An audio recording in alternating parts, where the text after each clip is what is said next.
Oh, I didn't know you had to push start live or go live on YouTube. It should be working now, right, guys?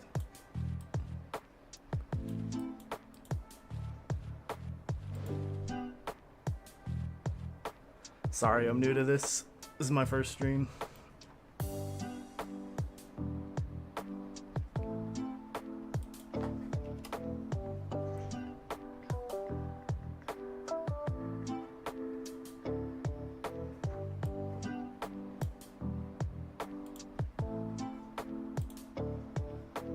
Awesome.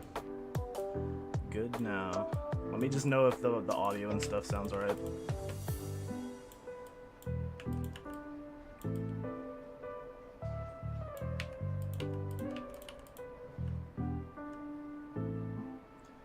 Never jumped on a live so fast. Awesome, man. Glad to have you here.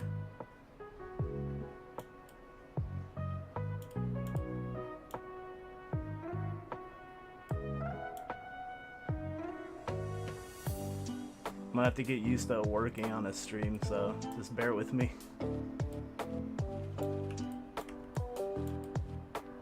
Right now I'm making this up-res. This is originally like a small pixel art sprite that I did. Now I'm making the portrait, so I'm just using like the small one that I did and scaling it up. So gotta make them high-res. I'll be changing some details and stuff.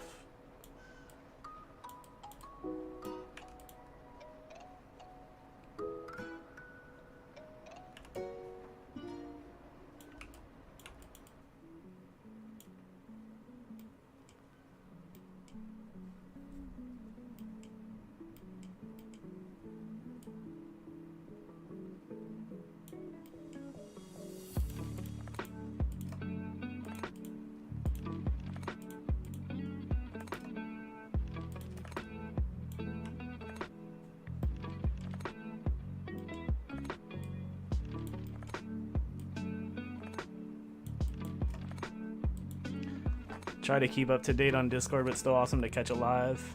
Yeah, man, this is my first one, so congratulations on catching the first ever live.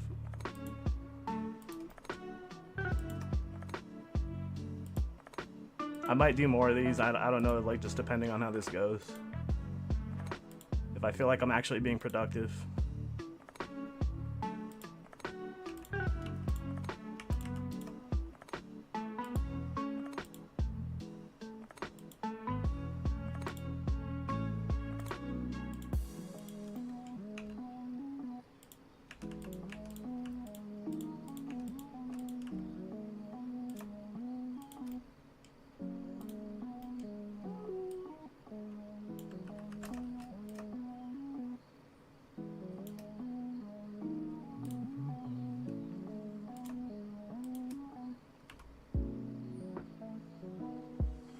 I've missed your content for a while. Thank you, Coco Kodawari. Yeah, I had to stop making the YouTube videos. It was just really time consuming to edit it and put it all together, and I felt like I could have just been working on the game instead.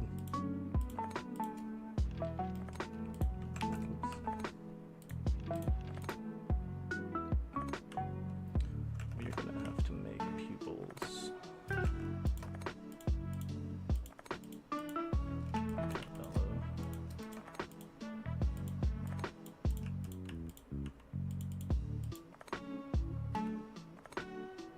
Yeah, one-man dev team. Yeah, it's really hard, man. Like, I'm doing the job of like 20. I feel like I'm doing the job of 20 people. It's pretty brutal sometimes.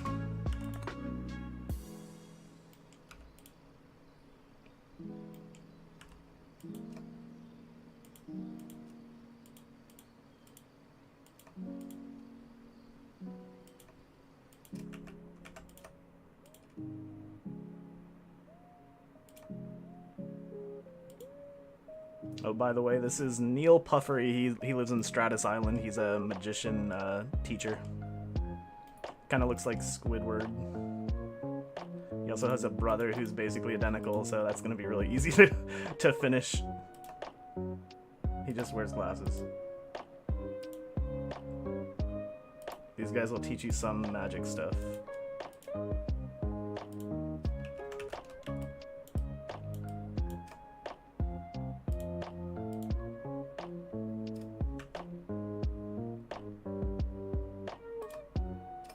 No, that's not gonna line up there. What was I doing?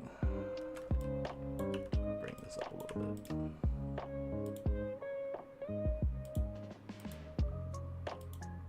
What's up, Jeff? Jeff's my high school friend. Go way back. How you doing, man?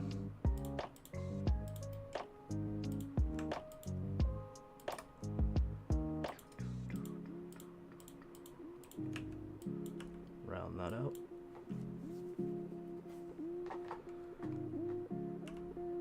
Think I'll be playing Stardew Valley while listening to this. That's a good choice, man. I love Stardew Valley. If you didn't already know.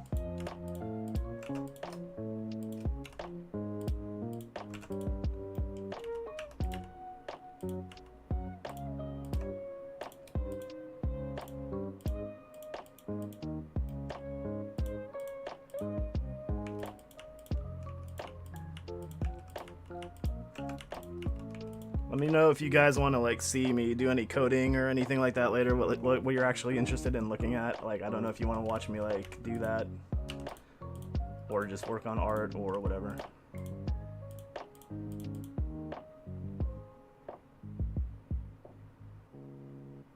So excited for more Cloudscape content again. Thank you. I'm trying to do more updates and stuff more frequently. I'm pretty bad at it.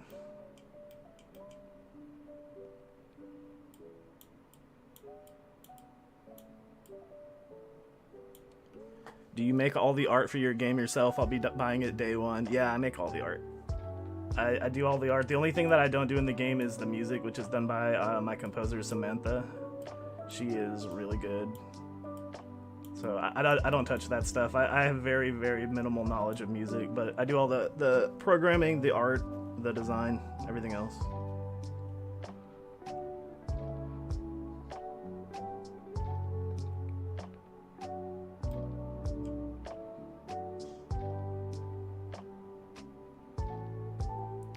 Oh, you asked me what publishing with Top Hat was like before they became your publisher.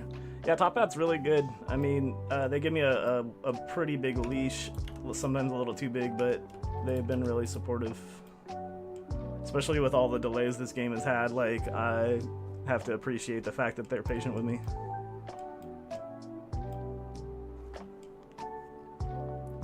Hey, Sam. I'm glad you could tune in.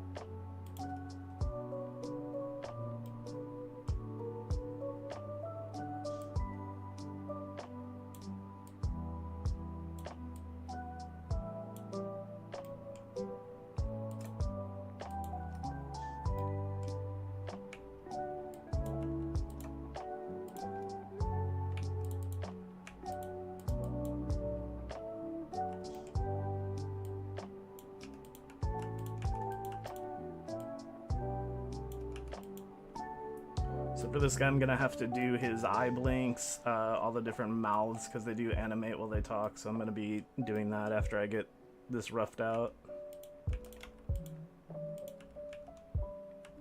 Right now I'm just basically tracing my own art, but you'll see there's a lot of differences with the high res and the low res. Like right now he's got pupils and stuff.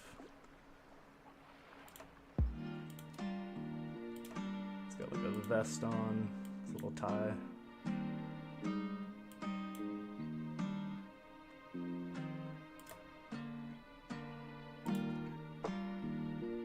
I'll not be drawing that side again, but actually, let me fix that.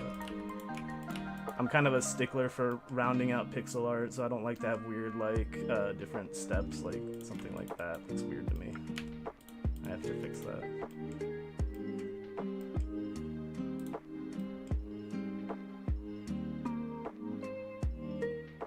You don't have a keyboard, Jeff? How do you not have a keyboard, man?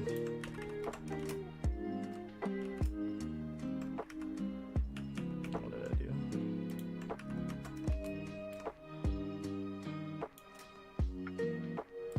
Yeah, he's giving Squidward's uncle, yeah.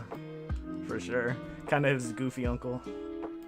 These guys are supposed to be kind of like comedy relief.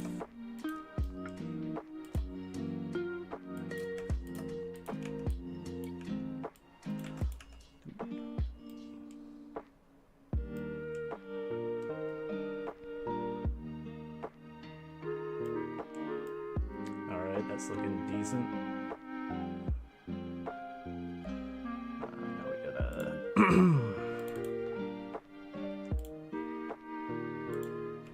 color him.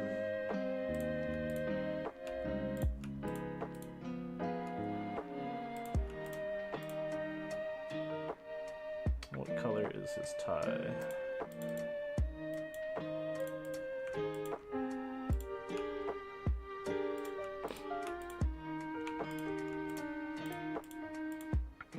Actually, let me get this color. Like his lashes. Actually, they're wrinkles. But I will add some eyelashes to him, I think. You'll see they're more like wrinkly once I color them.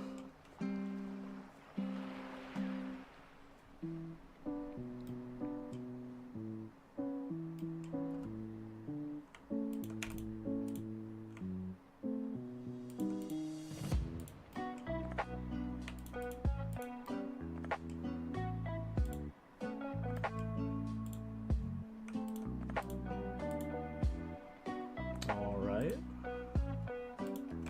Whoa. Whoa. Is that the right color? No, it's dark. Oh, for the shirt.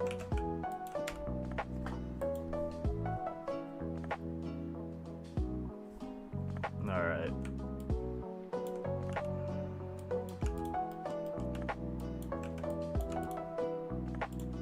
So we should be done with the reference. Now I gotta start detailing him. I don't like jaggies either. They bother me when I try to build circles or spheres in Minecraft and pixel art. Yeah, it's always been a pet peeve of mine. Like, I mean, it's a personal preference. I guess some people are okay with it.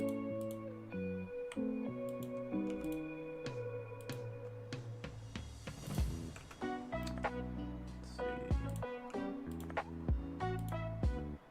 Whoa, he's looking crazy. Might have to tone down the creepiness a little bit.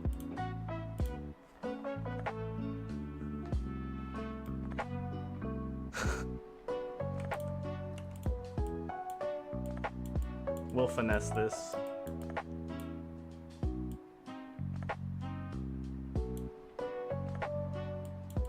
A little shadow.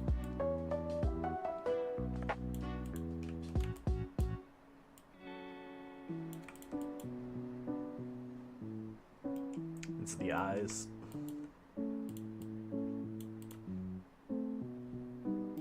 How to make him a little less creepy. Let me bring the eye down.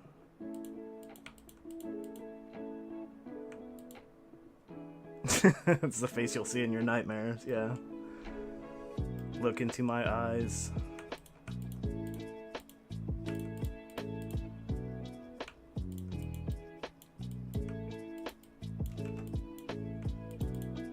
Alright.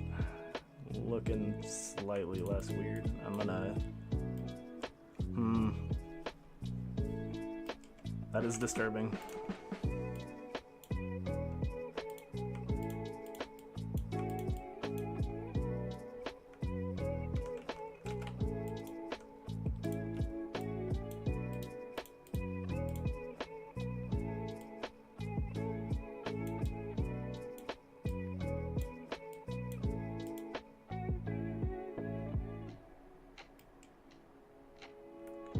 Creepy.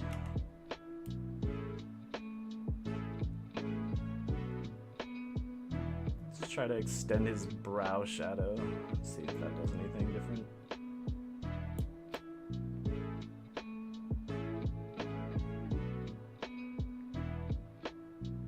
Oops. No.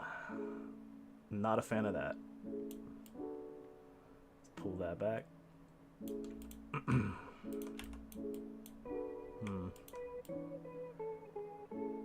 Usually I give him a little extra on top for eyelashes, so we'll try that. See if that helps. It's not as bad. One way to make them not look like serial killers is to remove the upper part of the eye so you don't see that, and he looks a lot more normal. Make these wrinkles, should maybe bring them down.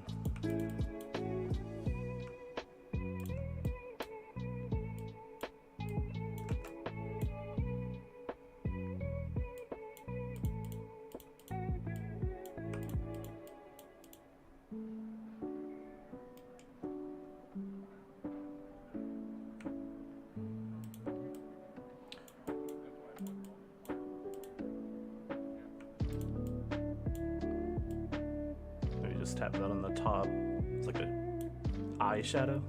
Yeah, there we go. And let's just see what it looks like with the whole. We'll just do both sides. Oops.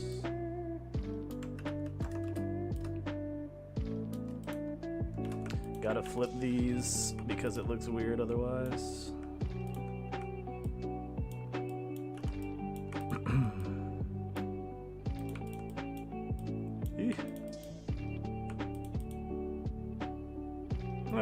Okay. It's looking a little more sane. Let's see. The nose could use a little work. Narrow his bridge a little.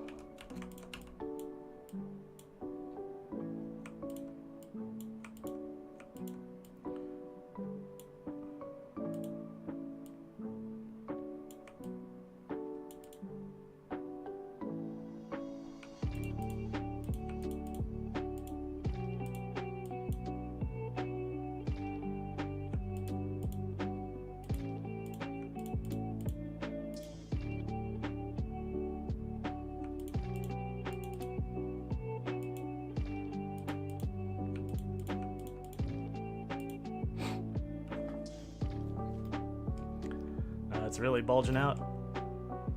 Probably had to thicken his mouth slightly. He's got too thin and wiry of a mouth. Yeah, that looks better. Give him a little bit of shadow under his jaw. A little bit more.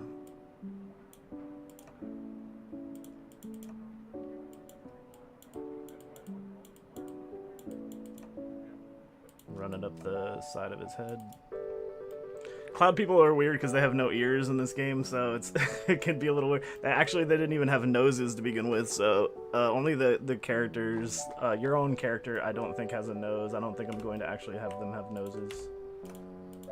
They're there, they're just not seen. Do you want to round his jaw out a little bit more?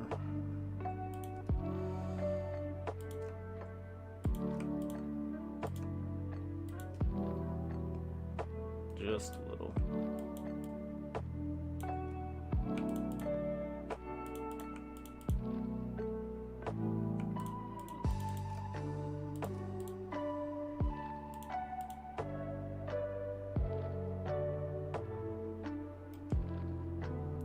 Yeah. Who is this you're working on? Anyway, I hope you haven't said that recently and I didn't pay attention. He is Neil Puffery. He is a magician in Stratus Island. He will teach you certain magic spells and stuff. So him and his brother Nigel. Nigel is basically, they're twins. So he's just kind of like the flipped reverse, and he has glasses. So he's gonna be pretty easy to do once I finish Neil.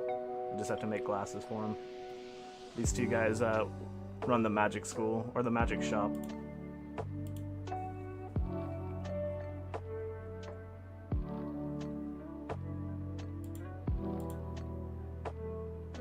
His sprite size graphic is so cool, cute. Yeah, if you, I can show you, should be, yeah, These are all the characters. I mean, I don't want to spoil anything. You're gonna see them anyway, but yeah, these are the sprite size versions. They're very cute.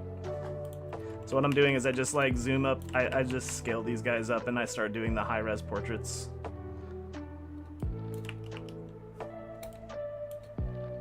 So these are the two brothers.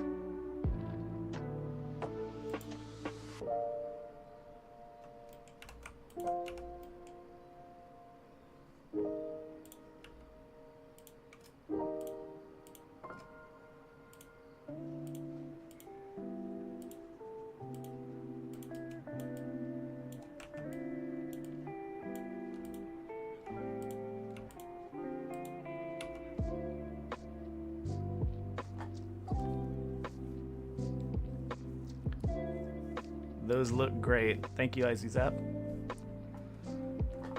I could show them again for a sec if you guys want to look at some.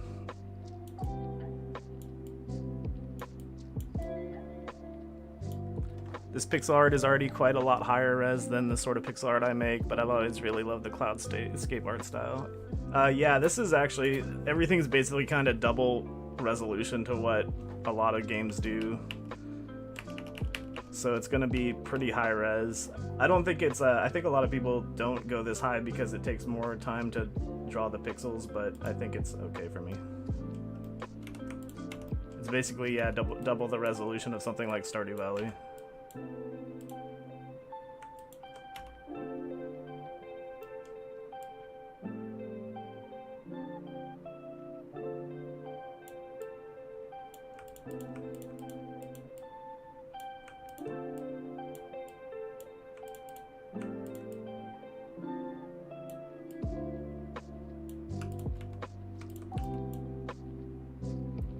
Pixel art is such a skill. Yeah, it takes a lot of practice. It's just a lot of time and practice. I'm actually pretty bad at drawing in real life, like on pencil and paper.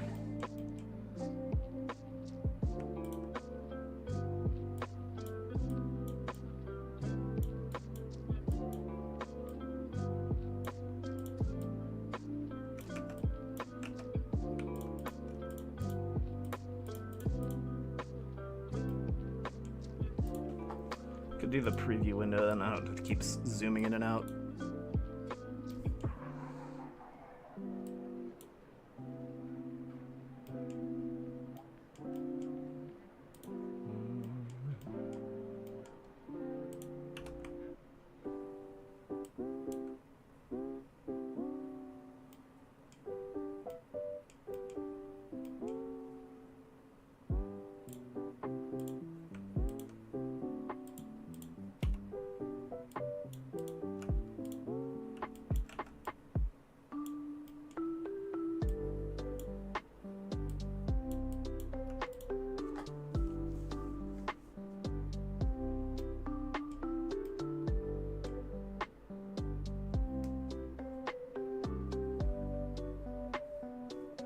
Yeah, I feel like the sort of Stardew Valley resolution is very manageable. Yeah, I agree with that. And as you go higher, it gets to be more work. And as you go lower, it gets more difficult since you have to worry a lot more about every pixel's meaning. Yeah, when you're doing like 8x8 pixel stuff, like it's really hard to get detail across.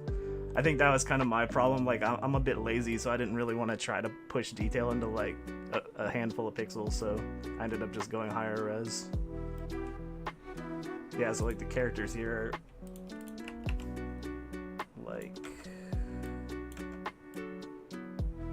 like 32 pixels wide. It's like 32 by 64. And usually you could fit a whole character in like a 16 pixel thing. I think Stardew's might be like 16 pixels. I might be wrong.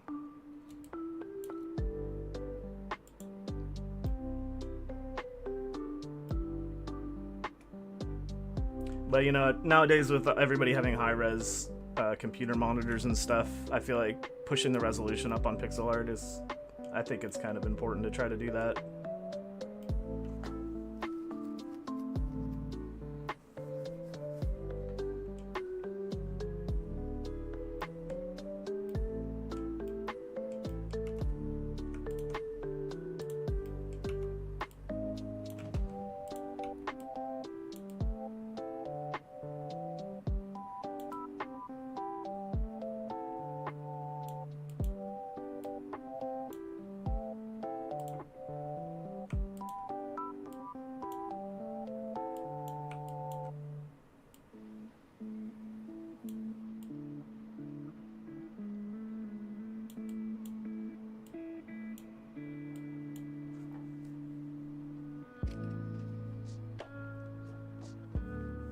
This guy isn't telling you that he was doing pixel art on his calculator in 10th grade geometry. Yeah. I've been doing it a long time.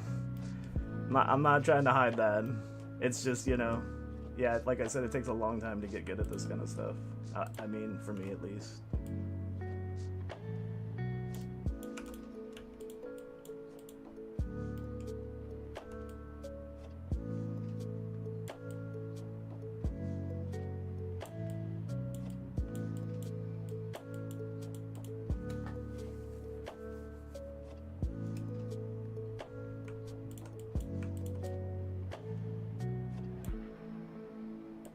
We just fully shade that.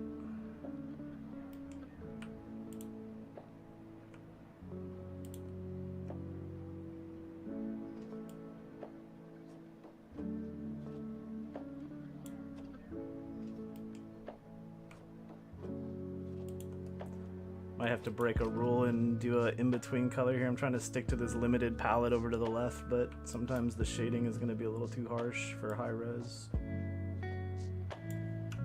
Try to, yeah.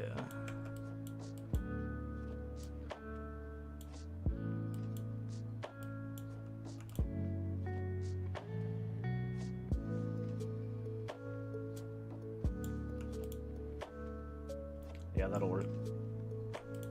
Probably same for here as well, because this is a little too dark for shadows. So we're just gonna grab a little darker color. Just soften it up a little bit. Yeah, that looks better.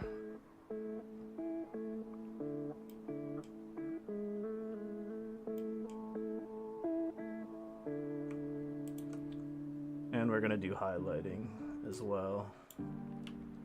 Just a little light from the top. I pretty much light all my characters from like a top perspective. And then this will just stay dark because it's kind of already in shadow by his head. Whoops.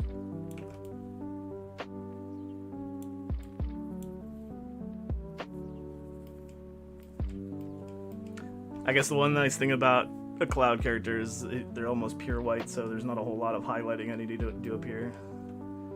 I mean, I could try to go like a slightly darker shade here and then just kind of do like that to get more of a top highlight, but that looks terrible, so I'm not gonna do that.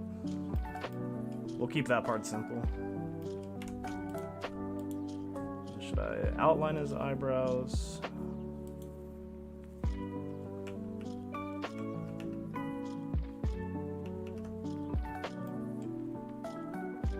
Maybe take it a little softer.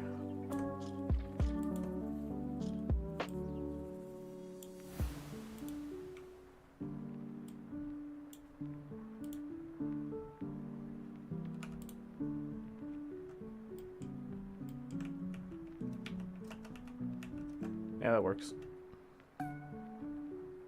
Full white hair, cloud topping looks good. Yeah. I actually don't like connecting the hair like this, so it's like, it looks kind of like a wig.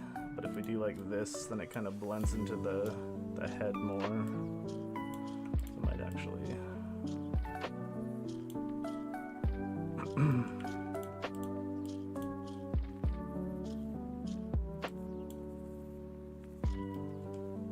It kind of like goes up into the hairline. This part's fine because it's overlapping. We do need to add shadow under here.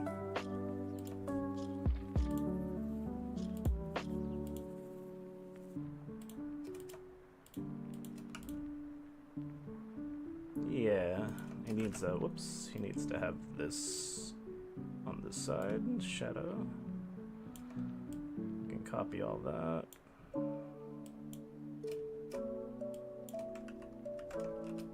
Flip it. Oh, connect it. Beautiful, beautiful. So here's what we were starting with. Here's what we got now. Let me actually fill the background so you can see. Yeah, he's going high res. Looking great, thank you. He is high res. Oh, we got this guy too. We're gonna probably do him later. I'm not sure. He's kind of like Dumbledore. I'm gonna be honest. I'm not that creative with him, but yeah, he's kind of like Dumbledore. I mean, the whole Stratus Island, like the Cloud Island, is kind of very wizardy and like magical. So.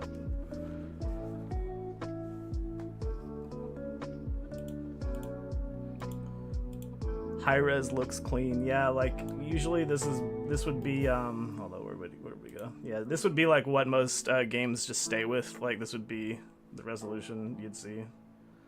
But I'm trying to make that extra effort. We could still work on his eyes a little bit. Maybe.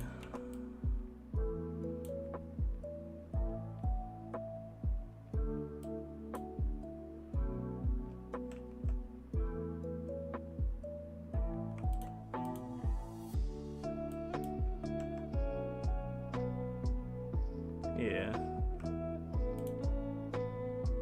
You always got to give them the little sparkly twilight. This stuff makes a huge difference. If you remove this, the eyes look more dead. So you want to give them the little reflections.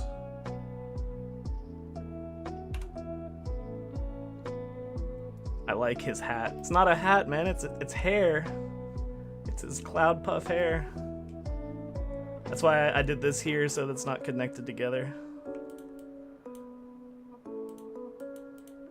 Like, hopefully that gets across. I mean, you'll see it when you see all the other characters. They're all basically... Well, you mean his hat? No, okay. I got you. Dumbledore's little hat. Yeah, I don't know what kind of hat, what this is called, but... Do not listen to the hair haters. No, they were talking about the other hat. Some of them wear hats. She's got like a sun hat. He's wearing the useless goggles. I mean, I guess they're useful if you're living in a cloud place up in the sky.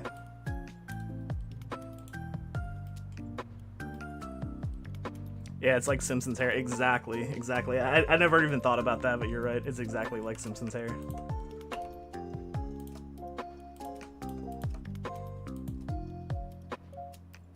Round that out. Yeah, he's looking pretty dapper. He's looking pretty good. I should probably do a little detailing on the tie. We don't have a dark color for that.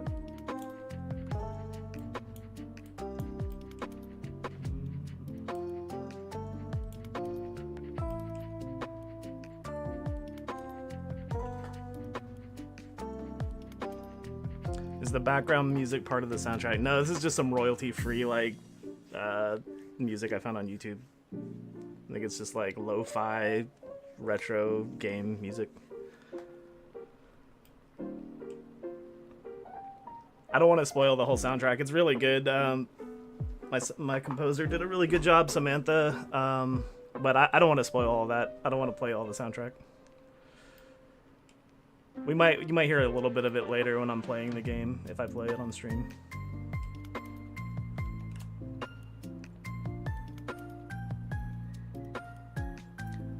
Hi, Connor.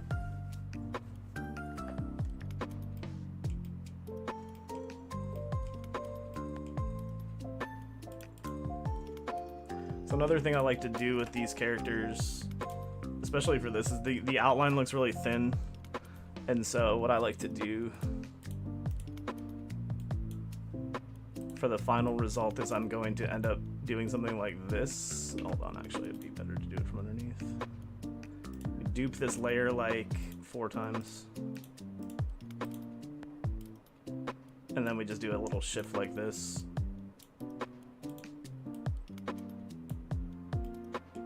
It's a way to cheat a double outline really easily. So now the outside has a nice thick outline. I think that looks better. The inside still has the thinner lines, but this is more like accentuate the outer edge. Yeah, I think he's almost done. We'll go ahead and save him.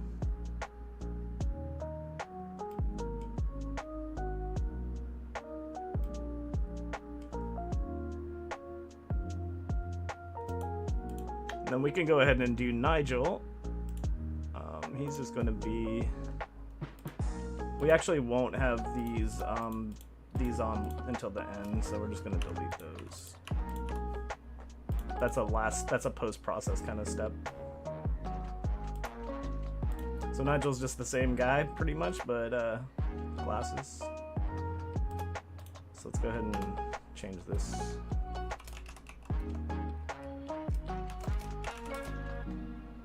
We can just dupe him. And now you're Nigel. I'm probably gonna get these guys confused a lot too, because I named them basically Nigel and Neil, so they're hard to tell apart. That's kind of intentional. Neil Jewel, yeah, Neil Jewel. So Nigel's just flipped. Look at that. We can actually see where I didn't line up symmetry. I'll have to fix that. Actually, it's probably fine to have his mouth be a little asymmetrical. We do probably want to keep the highlights going the same way though, just because that's the lighting direction. So just do, oh no! Why did it, oh, because I didn't copy this. Oh, I didn't get the bottom. There we go. All right. Not that it even matters because I'm putting glasses on him, so I don't know why I even bothered with that. All right. Let's do some glasses. Let's get the general shape off of this guy first. New layer. I'm gonna pick a color that stands out from what I'm doing here. I don't even use the circle tool for stuff like this. I just freehand it and then fix it up. I'm kind of lazy when it comes to switching tools. It saves you like 2 seconds anyway, so I'm not stressing over it.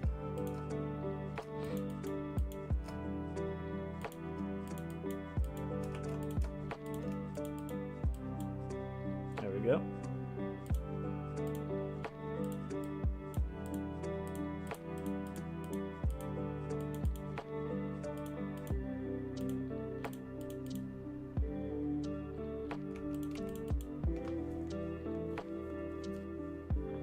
Whatever works for you, right? Yeah, exactly. I feel like a lot of advice people give is always like very specific to them or whatever, but it's like whatever makes your workflow the easiest for you, I think is the best. I mean, there are some practices you should probably try to follow, but I want to make the inside a little bigger because it's gonna get too narrow. Like, I don't like when circles start looking like that because there's not enough space on the inside.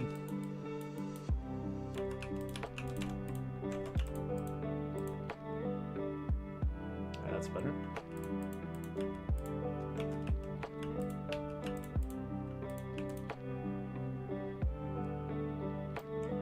When circle become egg equals bad, yeah.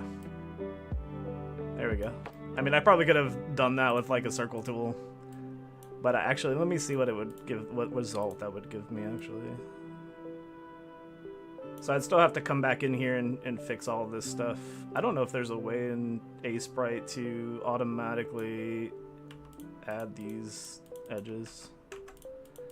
Like, this would have been the quicker way to do it, but honestly, I like my result better. It's a little more freehand. Now we're gonna do this.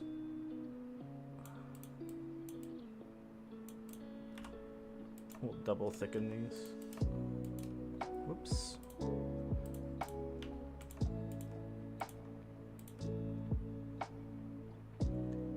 And then we're just gonna run this up. We'll have to fix it when we line it up with this high-res face, but I'm just using this reference right now to get an idea.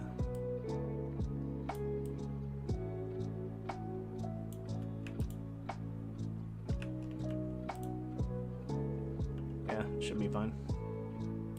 And then we go back high res, and then we just fill this in real quick. What color was I using? Oh, this color.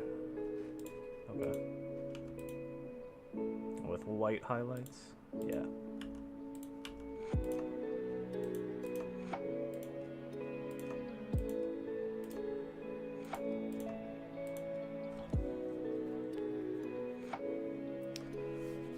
Bye, LPEG. Thanks for showing up.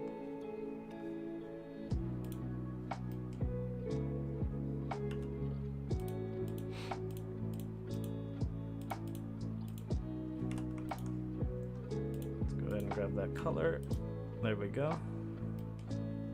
I feel like they're probably a little far away from his nose bridge, so I'm probably gonna make his glasses a little bigger on the high-res version.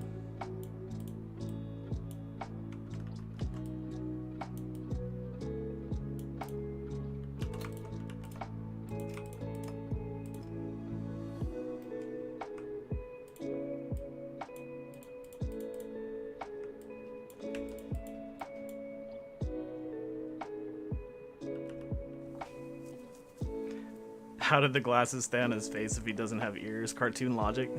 Yeah, pretty much. It's magic. They're magic, so I'll just hand wave the magic.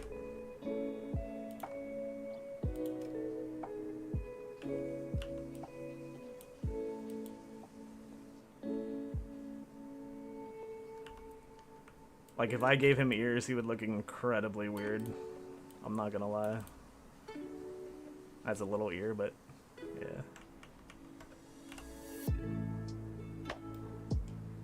Or I could just give him like a nub.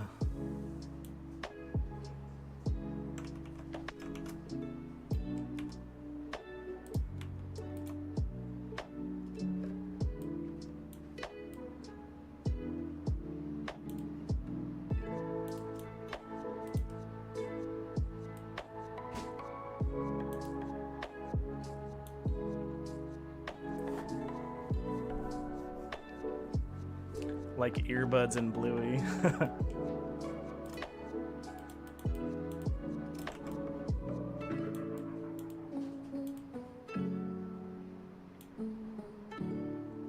Yeah.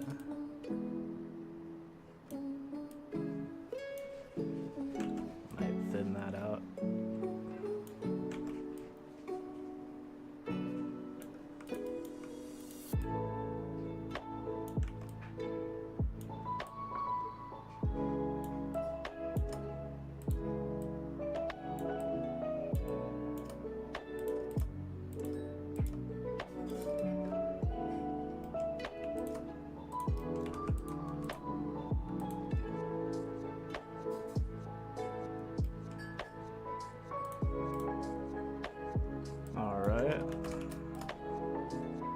Magic of flipping. Yeah. We're getting there. Look like they're a little long. No, actually. Yeah.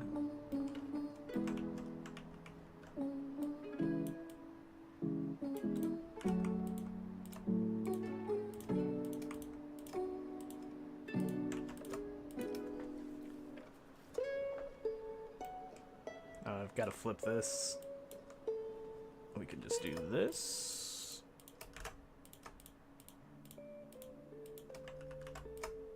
Whee! Very nice, very nice. He kind of looks cool, to be honest. I'm not gonna lie. Maybe we bring him down one. Yeah.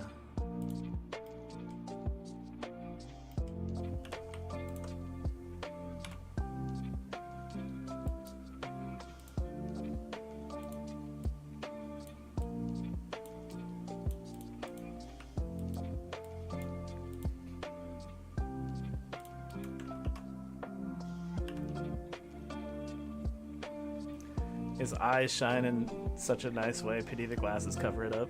Yeah. Well, you have the other guy you can look at if you want to look at sparkly eyes. Still have Neil here. That's the nice thing about twins. Don't ask me why one has bad vision and one doesn't. I don't even know if that's a thing that identical twins can have.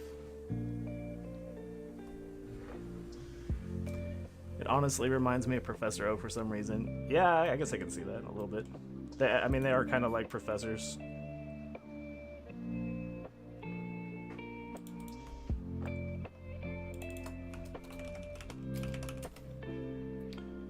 Alright, for the glasses, we want to add a shadow underneath where they're touching his face, but we don't want to put it on his face because then we're just going to have to draw it, like, just in case we ever want to have him without his glasses on. We'll just draw the shadow on the glasses layer. Whoops, I'm not on the glasses layer. We'll actually do a different color just so I can see it.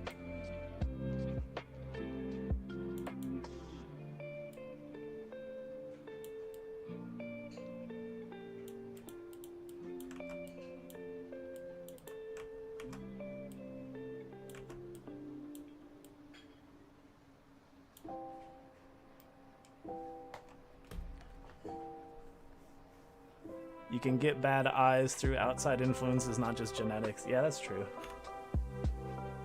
Maybe he's just staring at the sun too much.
Maybe if they have a surprised expression, it could show the eyes.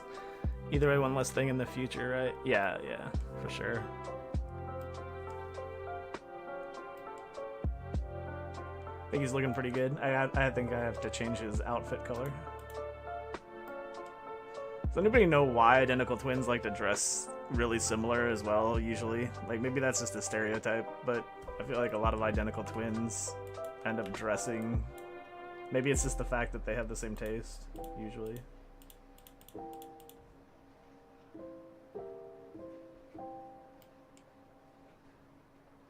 You're gonna group him up.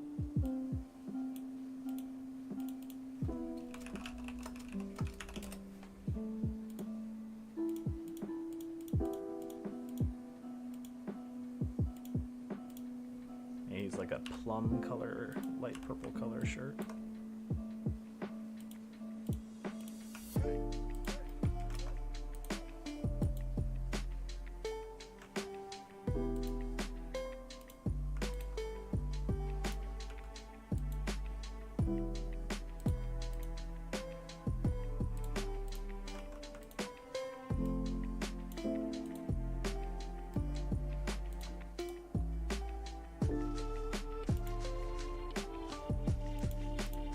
And a brighter red tie.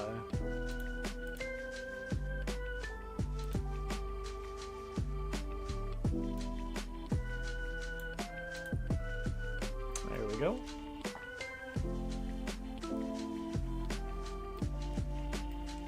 And there's Nigel, pretty much. Maybe I can add some differences to them in the future, a little bit more.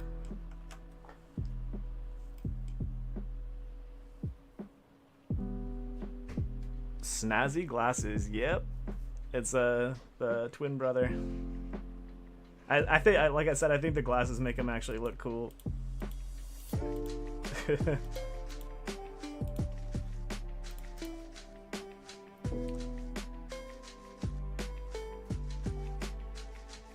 Alright, I think we're gonna start on... I think I want to do Abel Breeze now. This is the Dumbledore-ish dude.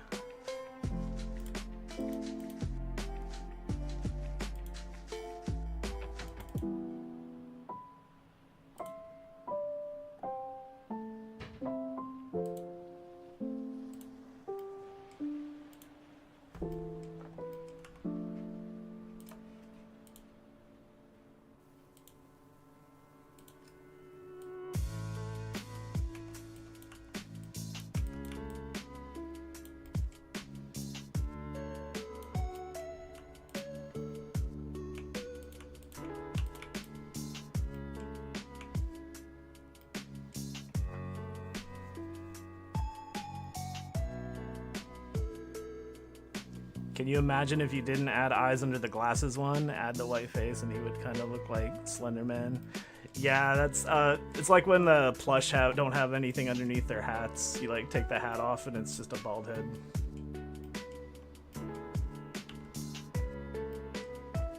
I have a few Mario plush that are like that, where his hat is just stitched onto his head, and underneath he's just bald.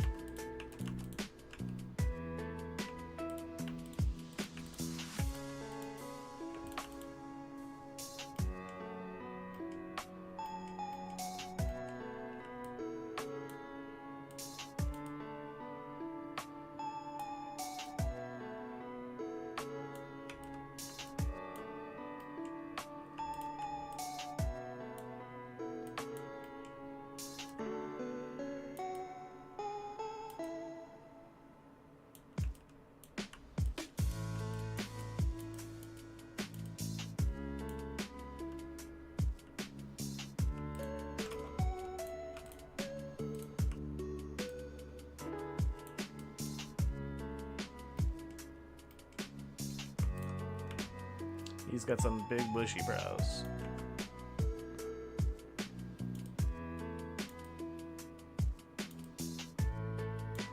Is that a beard or a sad mouth? It is a beard. But he does kind of look sad. Hopefully it'll come across more once I do the high-res detailing. I'll at least try to make it not look like a big sad mouth.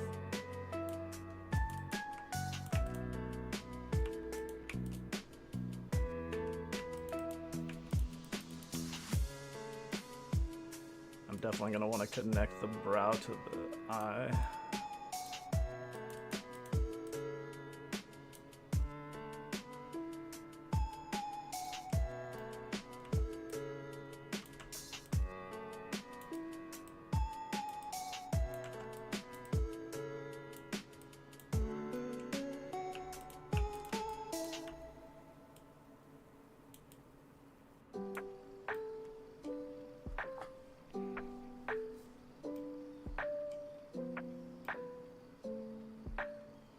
Or make it canon that it's unclear and have the characters be like, why do you always look so sad?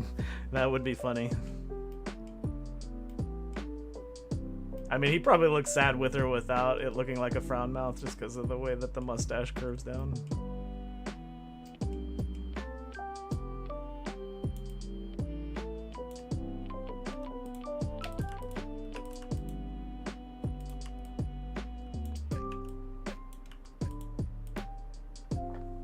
When can we expect the SNES port? Never. I don't even know if this game would run on the SNES, man. That'd be pushing the limits. I think it would be fun to make a game for like an old console like that just to be restricted, but yeah, I do not have time for that, unfortunately.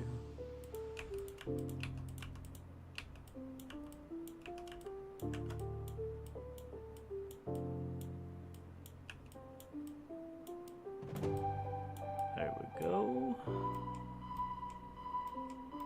I just gotta do his hat. He's actually pretty simple. I do like that I designed the cloud characters to be really simplistic looking. It's a lot less work.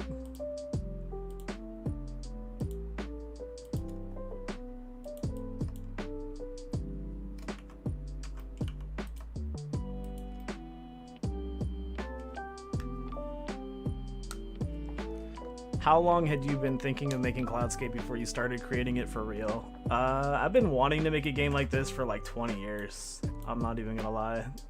Ever since I played Legend of Zelda: Link to the Past, like I really liked the aesthetic of that game and the gameplay.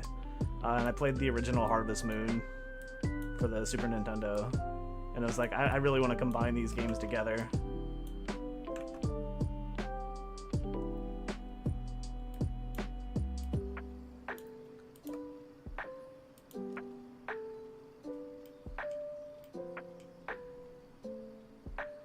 I like how everyone's been wanting to make their passion project for 20 years before actually starting. Yeah, I mean, I certainly tried to make this game a few times over the years with not much success, just because I was limited with my programming knowledge. That was my major limitation. I tried to use like Game Maker or Multimedia Fusion. This game's just too big for those, I think, in my personal opinion. It's just the fact that there's so much content, the chunk loading and stuff for levels is really hard to do in the older tools. Actually, I like this better on this side.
think that's most of the outline done.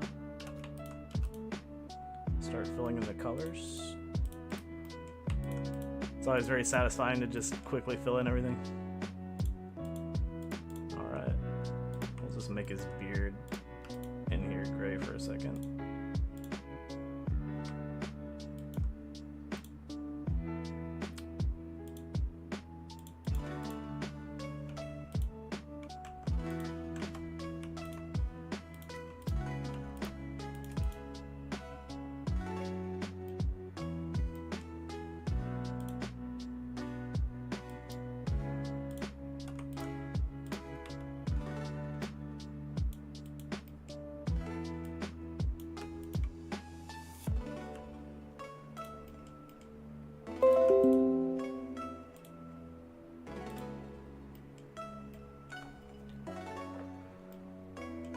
He looks super threatening with the work in progress eyes. Yeah, he looks really angry. That's the thing about eyebrows, is just like a slight change in the shape can really make them look different. And they will have different eyebrow shapes too, because they emote. We can make them really angry like that. Or he can be worried. Now he just looks really worried and sad. There you go. Concerned.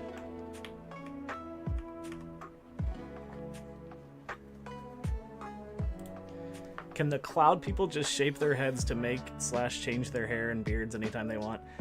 That's a good question. I feel like I've made it more like that. It's kind of like Play-Doh, where you can just kind of mold it how you want. But yeah, that's actually a really good question.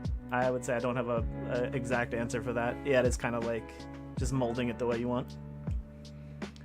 I guess to an extent, you wouldn't be able to mold your whole face, your whole head.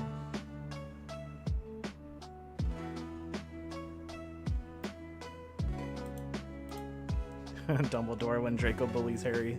I think we gotta start shading him now.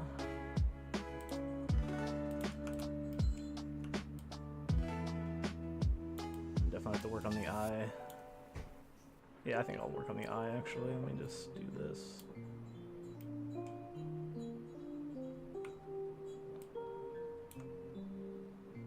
So his eyes just gray. Yeah, his eyes are just gray. Let me do that real quick. We're actually gonna take it one darker on the outline. We can just gotta get creative with his eyes here, because they were just like dots originally, but I do want some detail.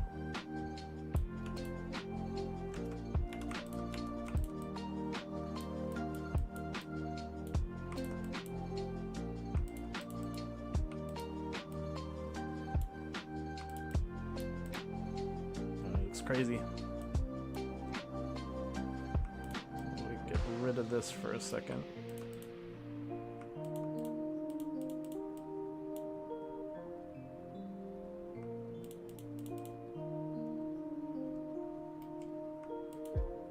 Definitely want to bring the eyebrow down over his eye.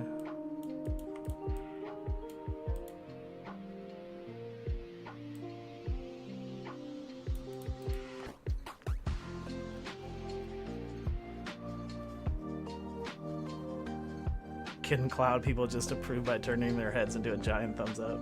No, that would be funny, but yeah, they have limits to their shapes. Yeah, he's looking absolutely crazy right now. It's kind of funny how easily the character can look weird with just a few missing details.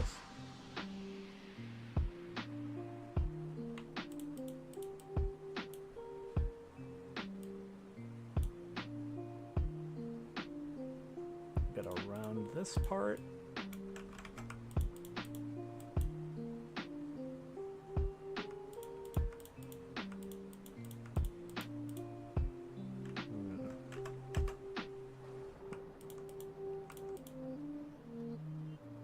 All right, we're getting somewhere. We're getting somewhere.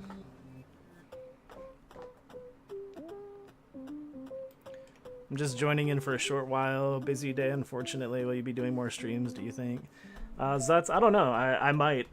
If this goes well, if I feel like I'm being productive. I feel like I'm being pretty productive. So, yeah, maybe. I think there will be VODs for at least the YouTube version of this, so you can always watch it later. Well, I appreciate everybody who's tuning in now to watch it live.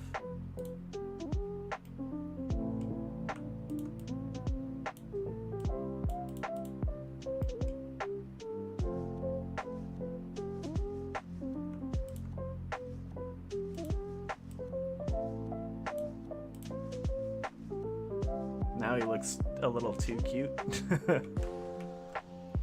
Probably do just a couple little dots.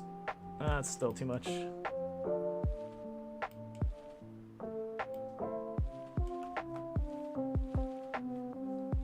It's pretty cool to watch the process. Yeah, that's why I'm doing it. I want people to be able to see the game's development in real time.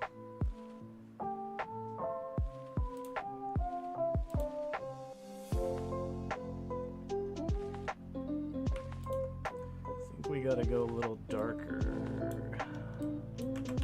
Maybe too dark, but we'll see.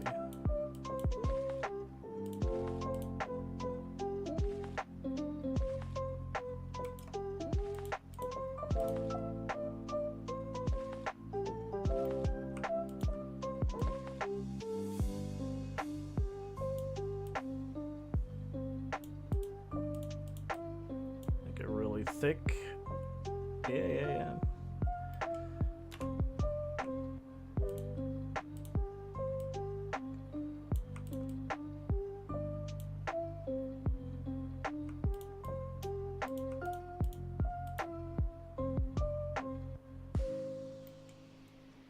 Alright, let's copy that over and see how it looks on both eyes. Oh no.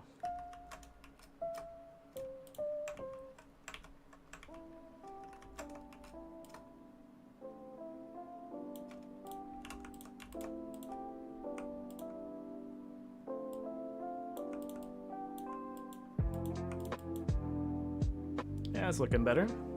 He's looking a little less mean. He almost looks kind of like too much like a puppy dog now. Yeah, he looks disappointed instead of angry. He looks like a disappointed father. I kind of like it. We'll see if we keep it. Let me just look what he actually looked like originally. Yeah, he kind of did look like a disappointed father already. Whoops, that's the wrong guy.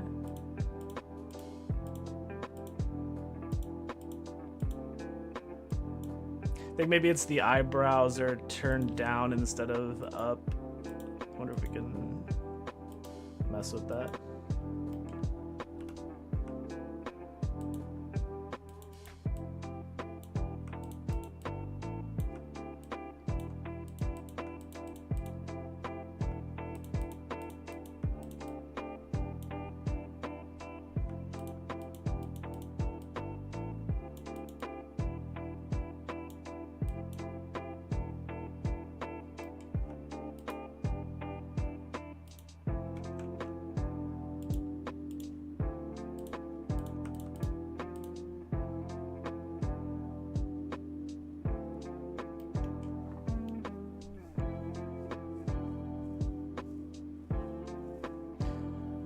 The disappointed father vibe fits the character's vibe.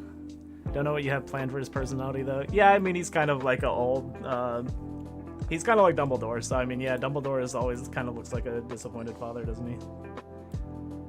I guess one of the I forget which actor it was that played him, that he did have a softer side to him.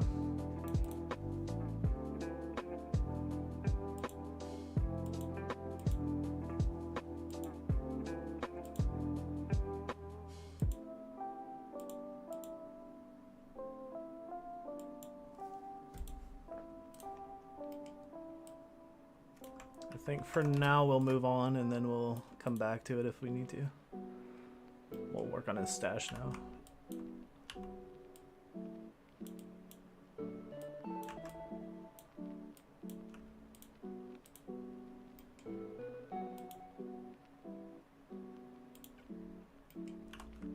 Just wonder if I don't connect it at the top. No, that looks really weird. You know what this actually reminds me of? What's the squid guy from Pirates of the Caribbean? Is that Davy Jones?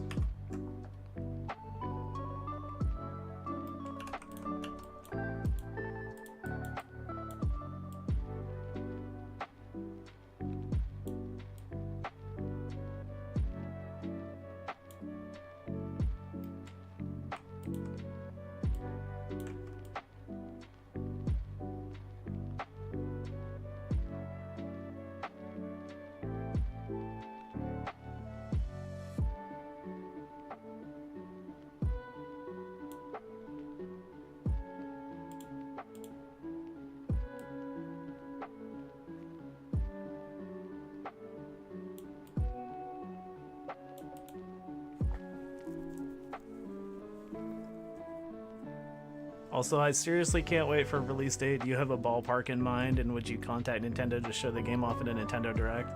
I wish I could give you a number when the game's going to be done. I honestly, like, every time I've tried to estimate a timeline for it, it's not worked out very well. I know the game's going to need at least a few more months at the very minimum just to get the content for Stratus and Gravelston done.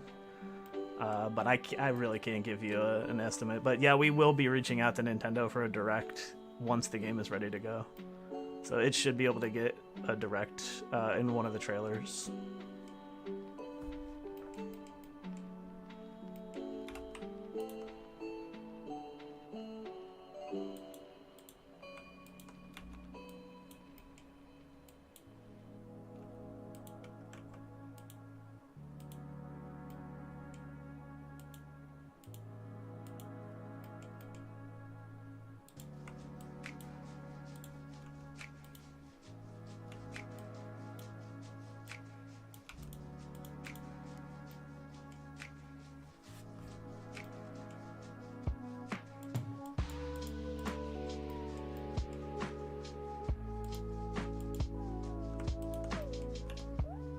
I like this music, the Legend of Zelda lo-fi.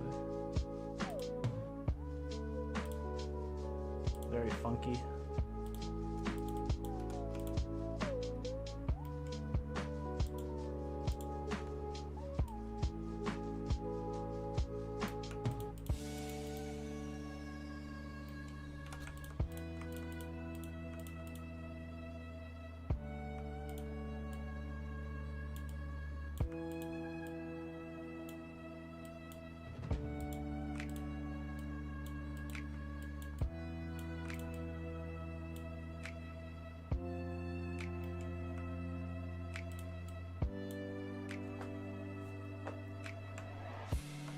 Are you going to release this game on PC? If so, Steam or GOG or both? It's going to be on Steam.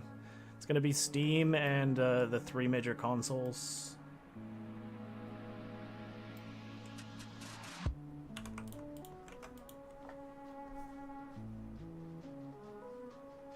The hair on the Cloud People makes me think of vanilla ice cream, but if bitten down on it, instead of sweat taste, one would instead get a lot of screaming from the Cloud. Yeah, I don't think you want to bite them. It's definitely not fluff. The hair is like part of their form.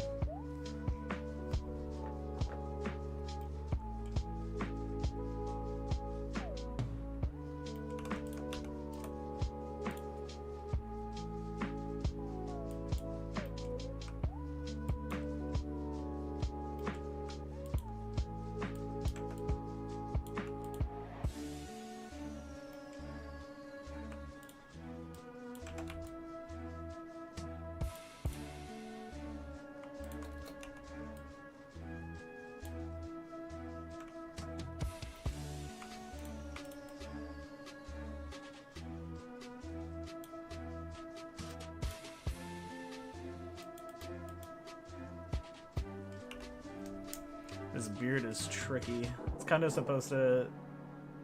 Well, it's kind of a little too much right now. I might try to use a lighter shade for this connecting part up here.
I think what might help is if we don't have the shape just come straight into this corner like this. We need it to come out a little bit more. Bigger beards are always better in this circumstance.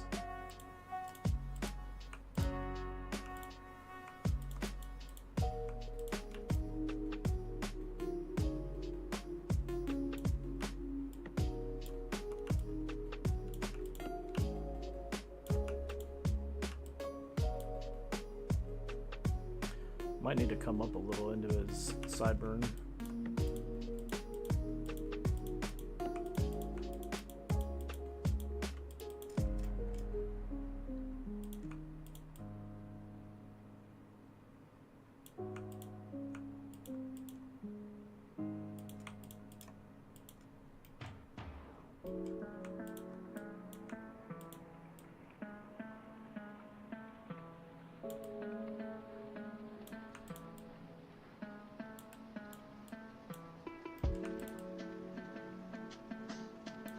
For the beard, you could add slightly tinted color with partial circles or long wispy lines to show the cloud element of the design more. Yeah, I might actually add some texture to the beard. It is a big, like, empty blob, so it's a good suggestion.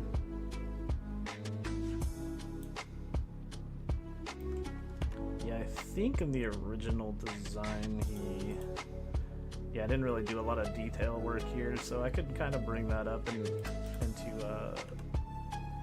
less of a mutton chop kind of thing. We bring it up like into the sideburn here. That might help.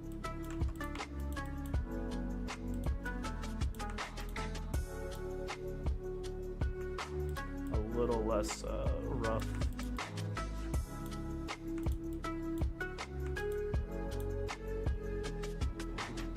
Yeah. Less harsh.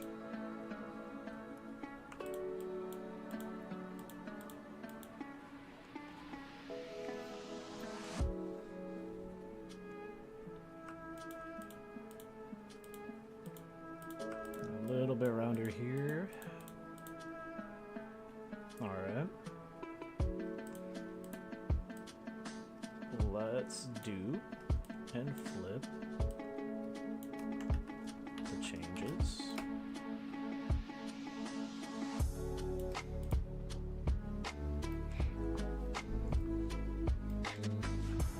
Like, if I make it a slightly different, darker color, it would definitely stand out more as a beard. I think also his hair is starting to look like puppy dog ears, which is a little odd. He kind of looks like a sad puppy.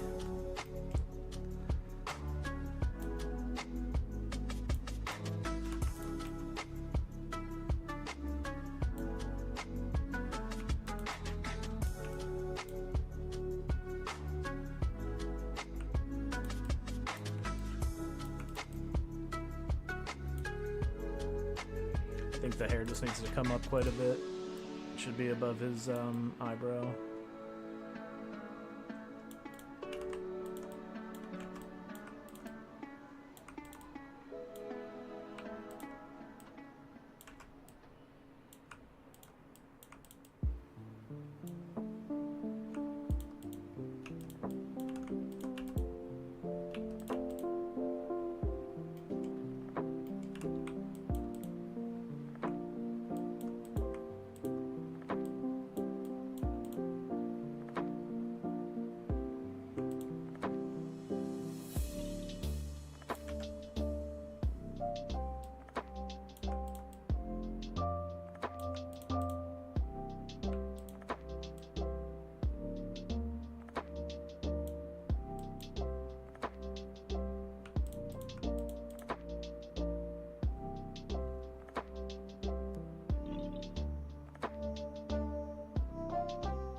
Wondering if we just connect his hairline up here so it looks less like a weird ear bulge. Maybe if we do this and do like a...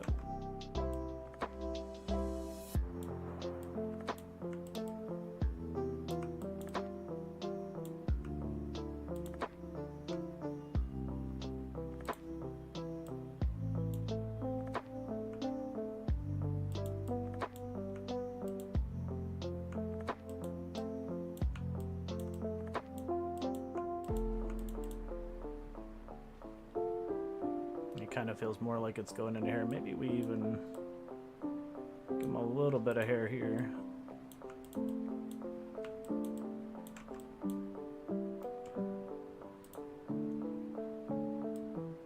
And then we're just gonna get rid of this, and we're gonna copy this.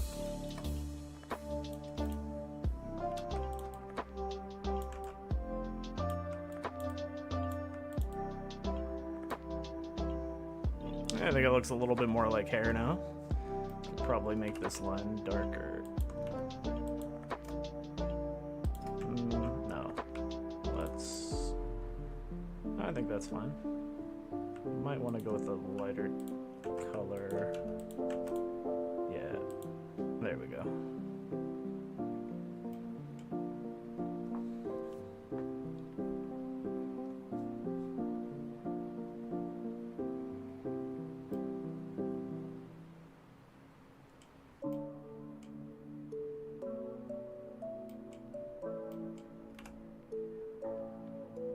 I think that is an improvement.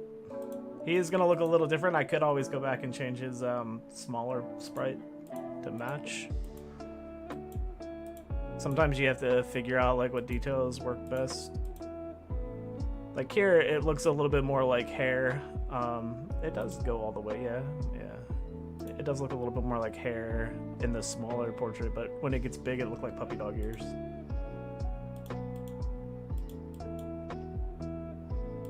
We might come back to him and change him in the future. We do need to give him some wrinkles, though, even though he's a cloud, he is old. I usually just try to do some stuff around the eye.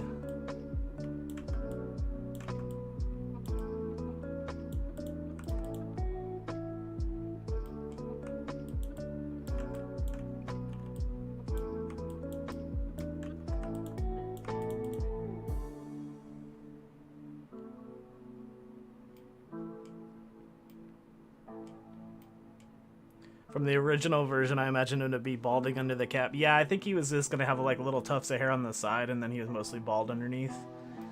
Yeah, we might try to work on that to not have him have so much hair. Yeah, he got some hair plugs. For sure. I feel like a lot of the high-res art ends up giving the characters a little bit of glow up from their smaller sprites.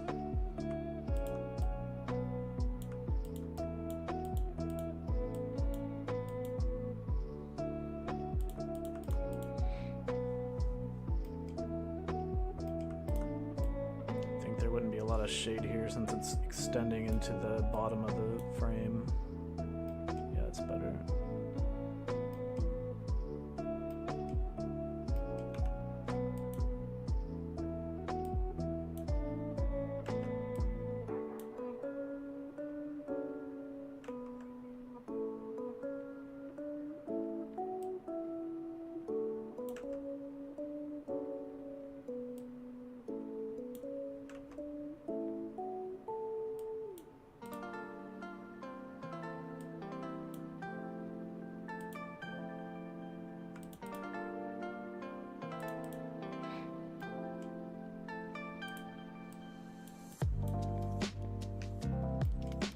Probably does need some kind of a little bit of a lash, maybe.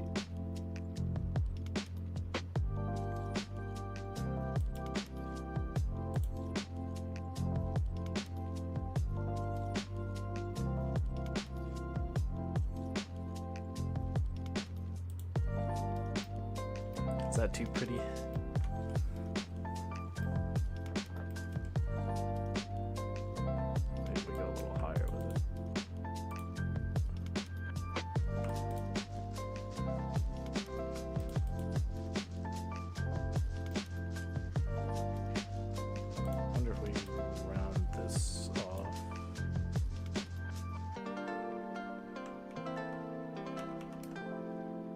This gives him a more stern look. This is a little softer.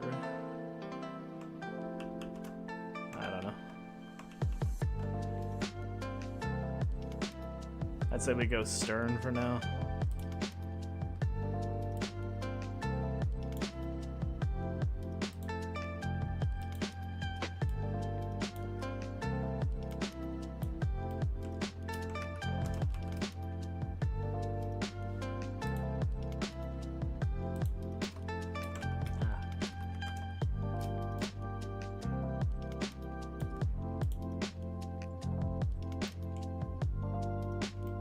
Yeah.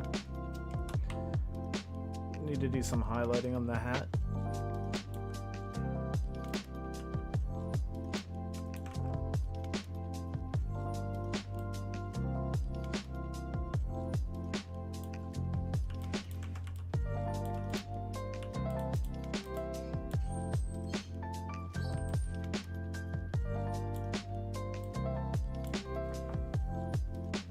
What year are you planning on releasing this game? 2035? No, man. I hope I can release it soon.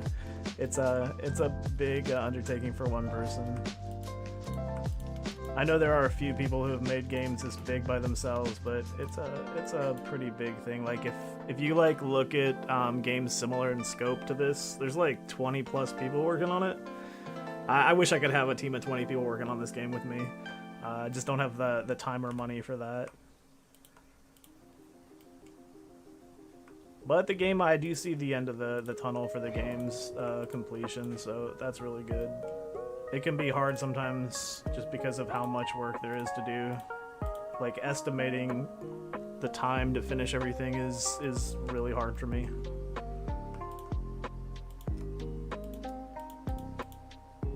It's just another reason I don't like to give, like, release dates.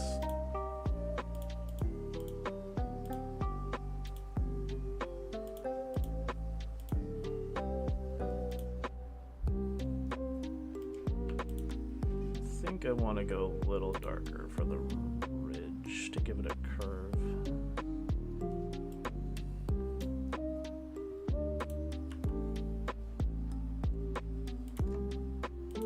That's too soft. Yeah, there's one pixel art tip I could give is you don't want to have colors that are too close together. I'll show you why this looks a little weird in a second.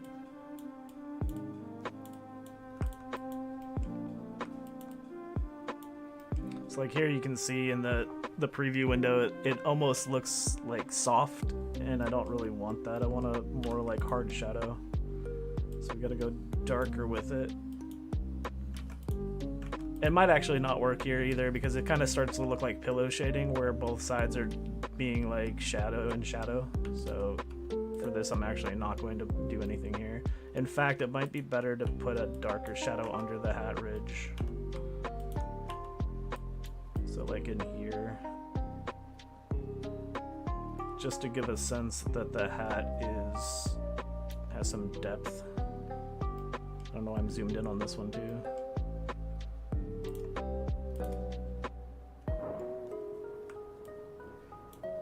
So we do that and then we go back to before.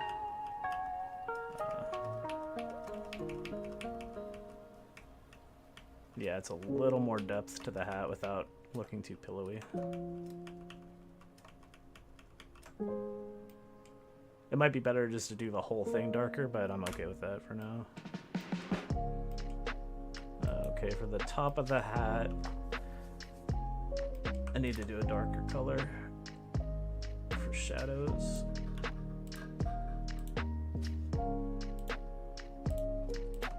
I think the inside of the hat is like concave. This might be too dark though. Yeah, it's really dark.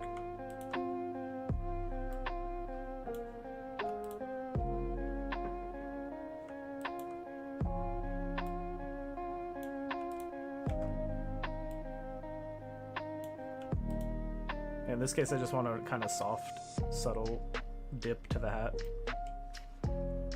This color might be too harsh now.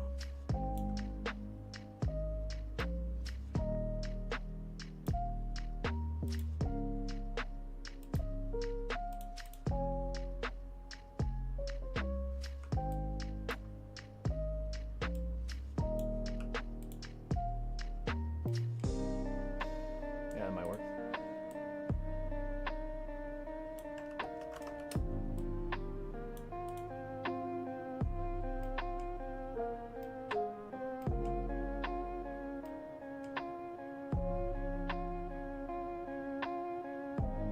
We might get away with getting rid of this super dark interior line.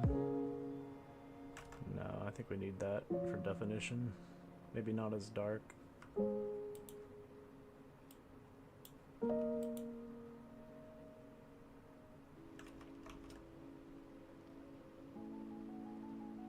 So, I'll see that it's not, the band isn't lining up with the shape. It's a little wide. So let me get the, there we go. This needs to come out more and be narrow.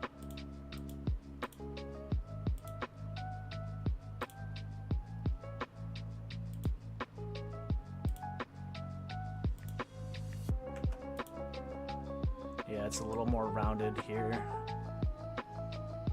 as opposed to this side.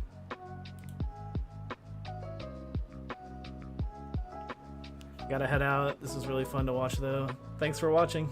Thanks for watching, Alpec.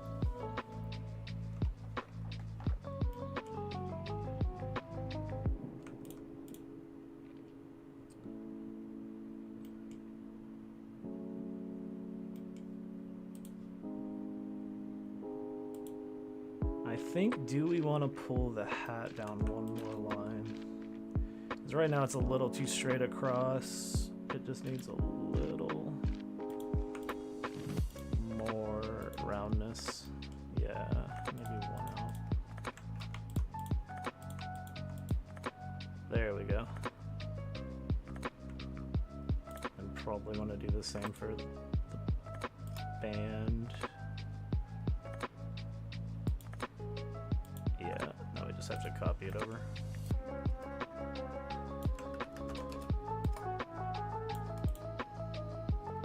And then also here too as well. It's not round enough.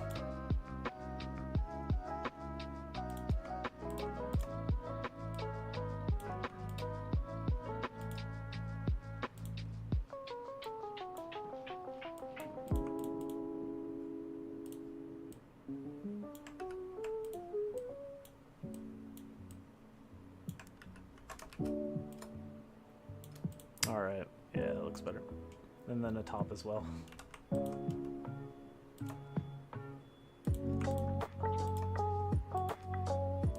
That's the same width, right? 7, yeah. Okay, cool. All right. For now, I think I'm just gonna finish up his coat, and then I'll worry about his beard and stuff later. I might have to change his hair here. But I might want to move on to doing something else here in a second.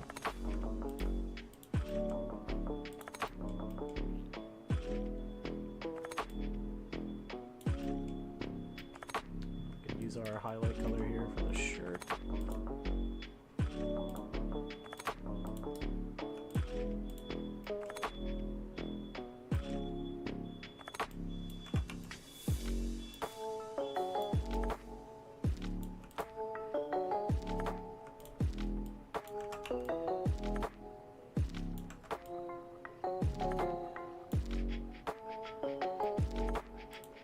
Shoulders are a little too narrow.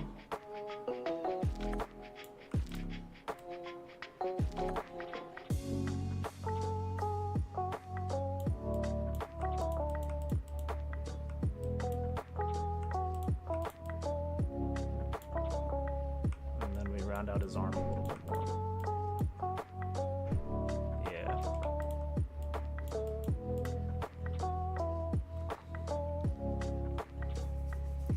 Gotta go, can't wait to play the game. Thanks for coming. You're probably gone already, but sorry I'm not reading chat fast enough, but thanks for stopping by. And we want the collar to come out a little bit more too. It's kind of overall was too narrow. And then we don't like this little hiccup here. Here we go.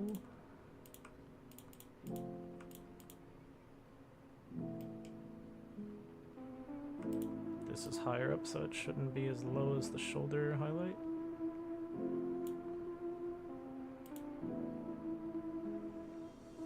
Even higher.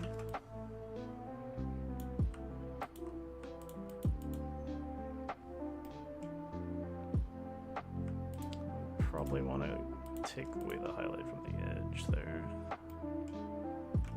It's okay. Let's do a darker color. Do we have a darker? We have this color. Fill the bottom part of the arm and the bottom part of the collar.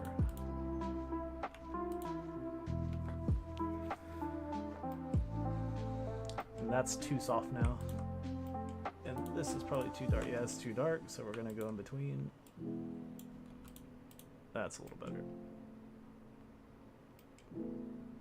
Maybe slightly less. There we go. Much better than the other side that is plain, so we copy that over.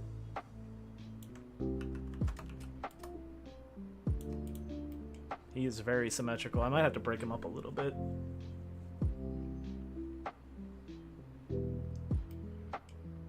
I think he's okay for now. I think we can call him done for now.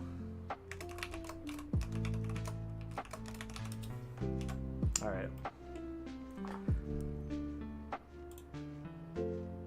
I think at this point I'm gonna probably do some coding. So you can actually see the Unity project, finally. I think what I had to work on was I was gonna do the monster glob. I need to do a variation of him. So we got our addressable monsters. Oh no, it popped back out of the...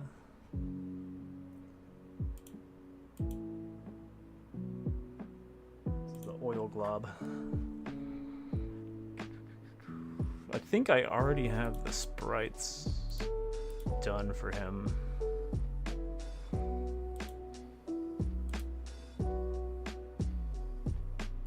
Yeah, the oil slime.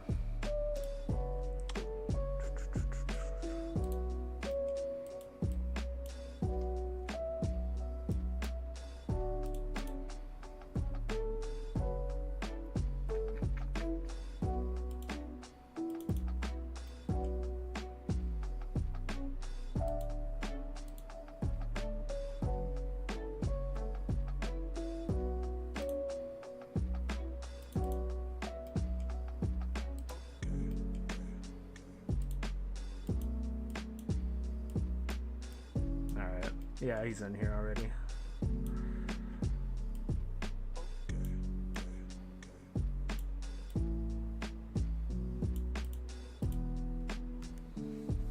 Alright, we gotta add his oil spill when he slams down. Time for me to get some sleep before work. Thanks for sharing some of your progress today. Yeah, no problems, Zets. Glad you could watch a little bit.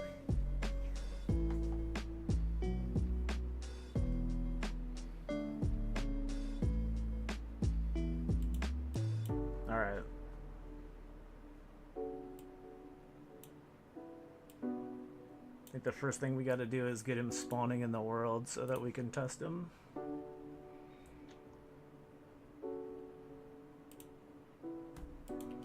Why it keeps defaulting to the prefab search window.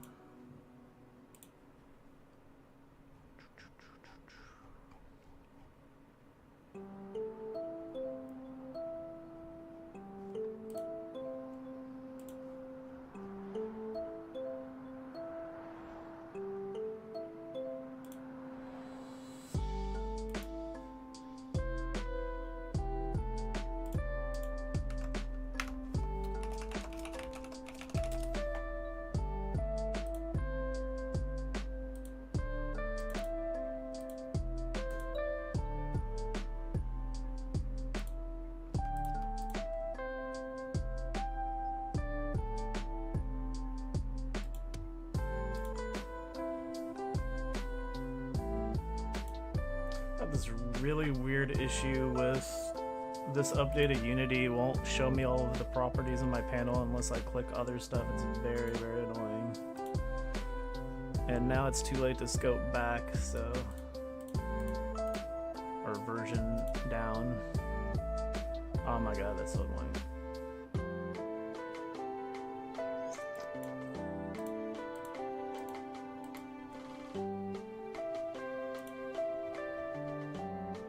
That's even less.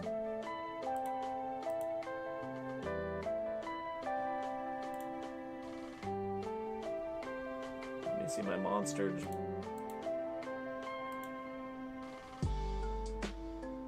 What the heck?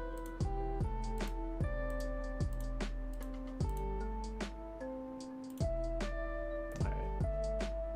No. If anybody has a solution to this problem, I would really like to know why it's doing this. Why do they break things in Unity that don't need to be broken? Okay, finally. Jeez.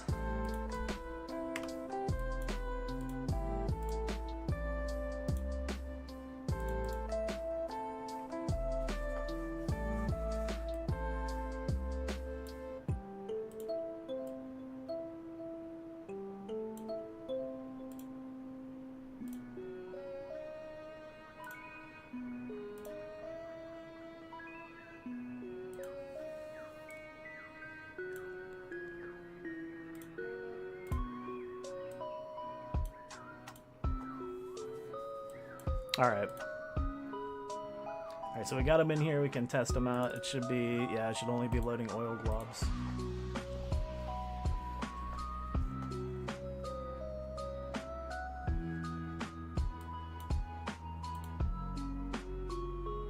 Gotta generate a new, I gotta fix that bug. Generate a new island.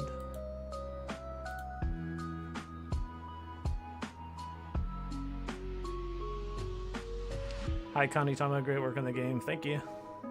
Thank you, Lord, me Lord.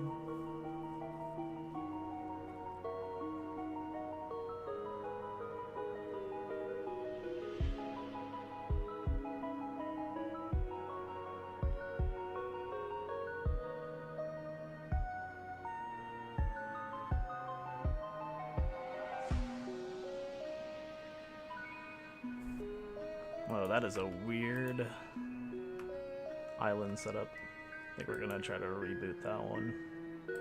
Have to look into that later.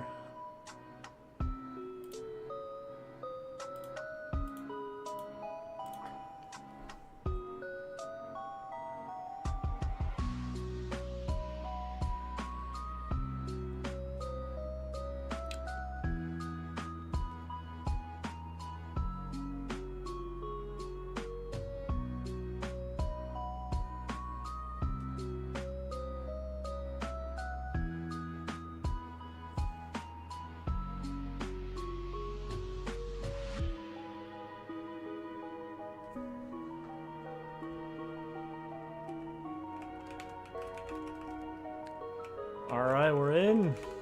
We're in. Just gonna turn off the guide panels.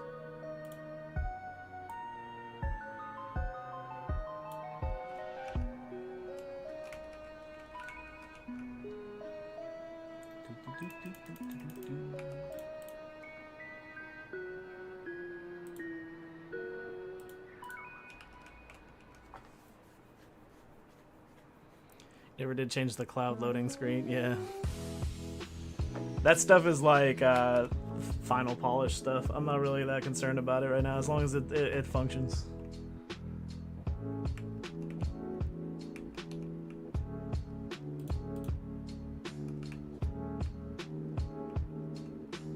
Alright, what am I doing? I need to fast forward to the night. Actually, I need to give myself a weapon.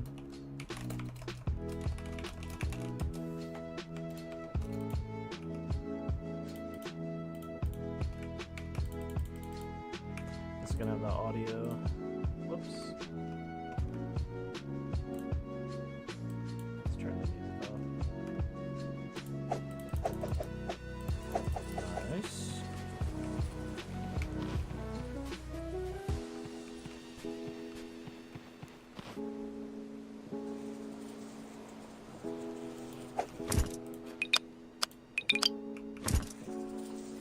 Fast forward the day to night so we can test the oil globs.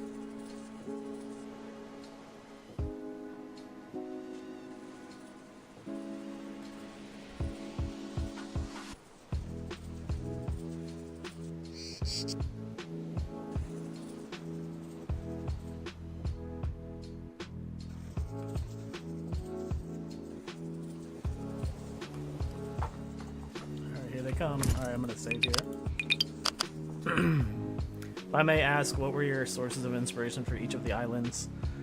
I just kind of came up with them, honestly. I don't really have a source of inspiration for that. Like, I did have a plan for the Cloud Island, simply because, like, that's the whole, like, concept of the game is you're this cloud person. So that island was very thought out ahead of time. For the tropical island, I just wanted something like... the whole point of it is that you kind of progress from, like, technologies. So the tropical island's kind of like a lesser technology with, like, more handmade, handcrafted stuff. And then you move on to the Gravelston, which is the stone island, which is more modern. They do a lot of work with blacksmithing and making stuff out of minerals and stuff. And then you have the Cloud Island, which is more magical. So that's kind of like the highest evolution of technology is magic. So that's kind of the general reasons for the islands being how they are. But there wasn't really like a inspiration for particular island styles. Alright, so right now these guys just are normal. They don't have any oil that they spew out, but they should have oil. So that's what we're going to be making. We got to add the oil globs, the oil patches.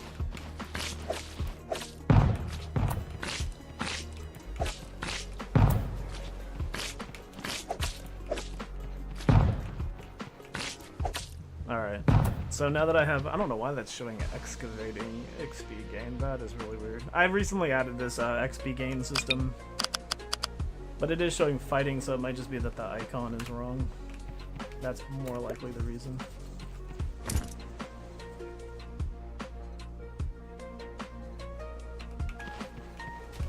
Alright, so we need to add the oil patch, the oil puddle.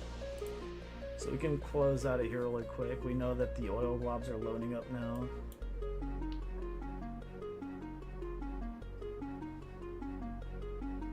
And I think it should be...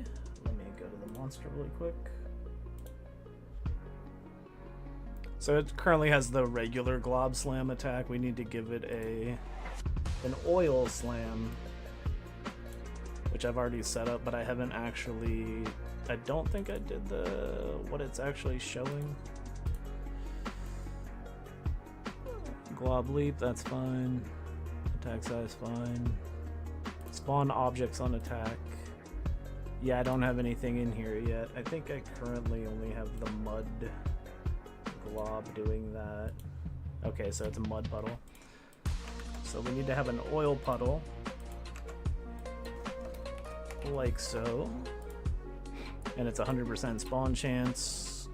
What is this one here? Only spawn at parent health. Okay, no, that doesn't matter. This just means that they can always, it'll always spawn if the health is at a certain point. So like certain attacks might have something that happens like when they're about to die.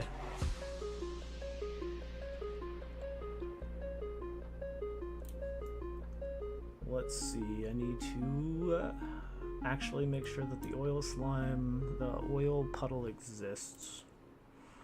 So we have a puddle. We have mud puddle. Do we have an oil puddle? We have not made the oil puddle. Alright. So we are going to cheat and copy the mud puddle because it's basically the same thing. Go here, we will add a new puddle.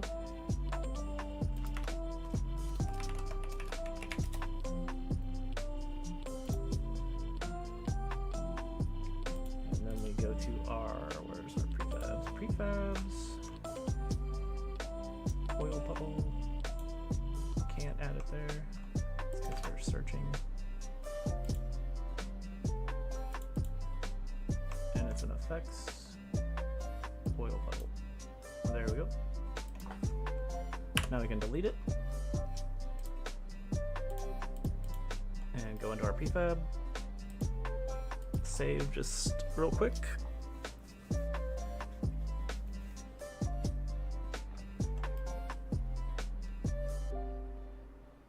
Alright, now we have to update all this stuff.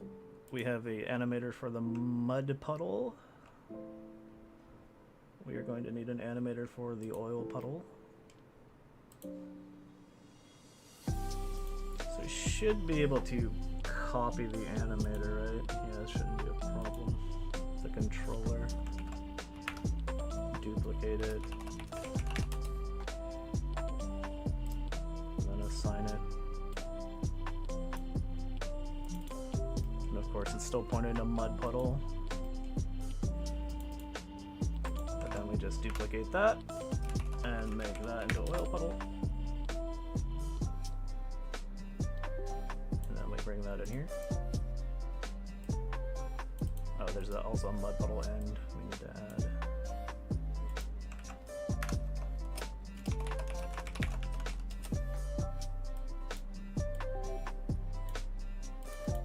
Actually, can we? Yeah, we could just do that, eh? Oh, we can't have the same name there. That's fine. Now it's linking to the oil puddle animation. And do that. There we go.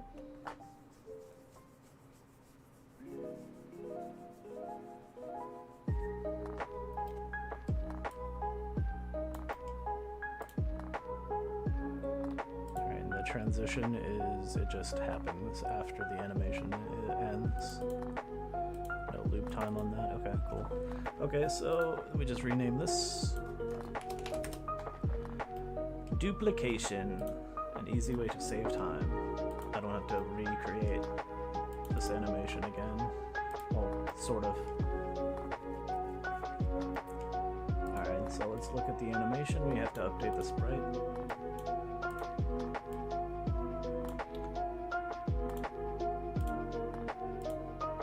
Mud patch to oil patch. Oh, we actually have to split up the oil patch, I think. Actually, we don't have the animated oil patch, so we need to do that really quick.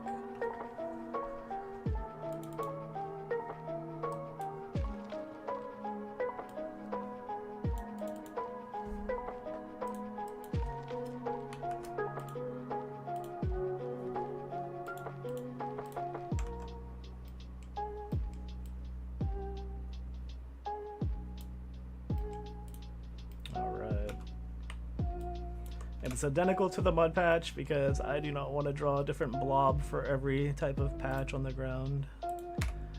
Maybe in the future when I have all the time in the world, but for now, we gotta cut corners.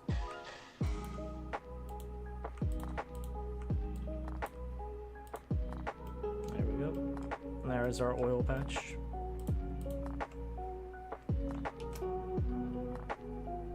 I need to make sure that we are saving it.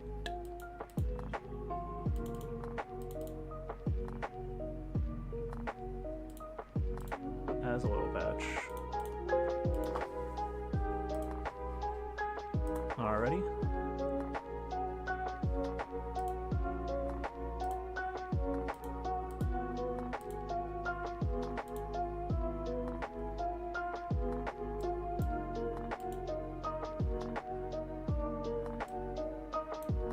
Why is this so huge?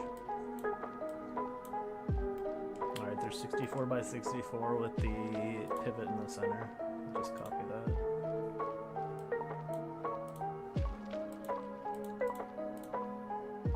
Yeah. Beautiful. Alright, now we have the sprites for that, so we can just go ahead and drag and drop and replace them onto our oil puddle.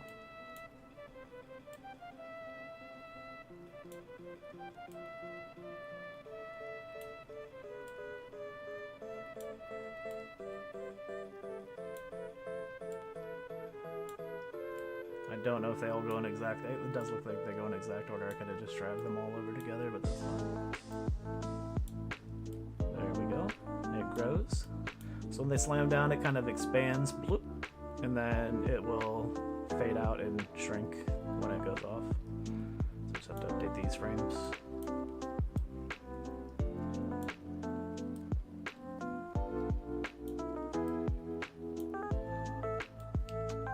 this is just the reverse, I think. Wait, does it go up? Yeah. Oh, that's actually weird. I have it growing again on this last frame. That's weird. I guess it never gets to that frame. Alright. There's our oil puddle. Bloop. And then we have to do puddle end. Puddle end is just no color, so I don't have to do anything here. This is just to set this deactivate trigger. Alright, so the oil puddle should be good to go. I don't know why it still looks like a mud patch. It's just because it's using the sprite. There we go. Alright, should be good. It's not going to do anything when it's used though, but I think we can get away with testing it now. Actually, do we need to add it as a yeah, we have to add it to the object pooler. Where are you, object pooler? There we go.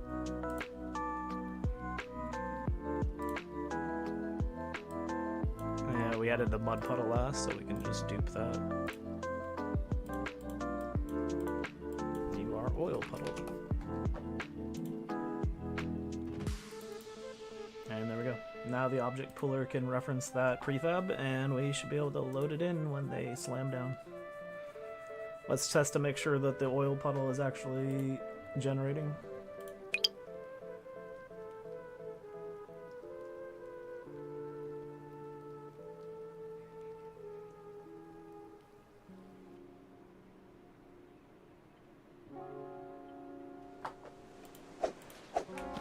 They should slam down, and they're barely in unison. Alright, there we go, oil puddle. And it fades off. Oh, currently it's doing what the mud puddle does, which is slows you when you walk through it, but I actually wanted to make you slip around. It's a lot of them, oh my gosh. Let me reduce the numbers here.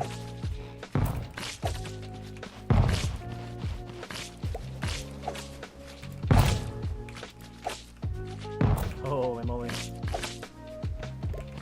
Alright. Yeah, it slows you as you walk through. You can see you get like a snail debuff here for like just a second. But that's not what we want, because that's the what the mud patch is supposed to do. So we need to actually code the behavior for the oil patch. So we're going to do that now.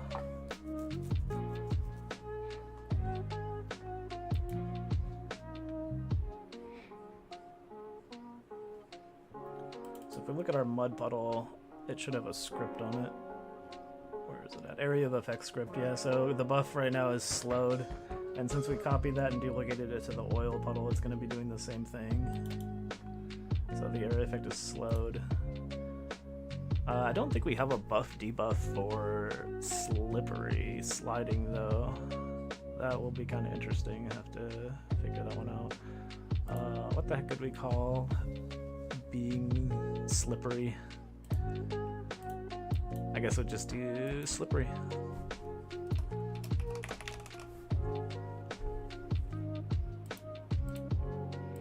Alright, so it's gonna only affect the player. We don't need it to affect other creatures. Well, that might actually be funny in the future, but for now we're not gonna have it affect other monsters. That would be really bad if all the slimes are like sliding around on top of the oil that they create.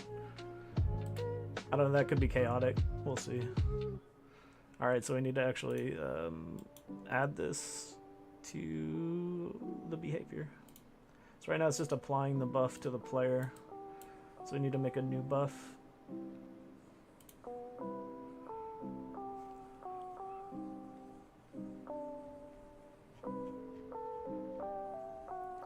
So because this is just another movement debuff, we can kind of just copy what I've done with slowed and change it to be slippery.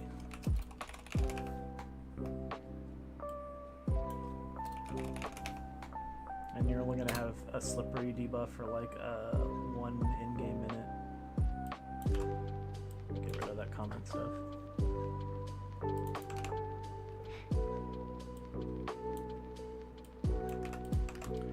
So So now I just have to go in here and add wherever there is slowed stuff. We need to also make sure we're adding the slippery stuff so that the player can get a slippery debuff.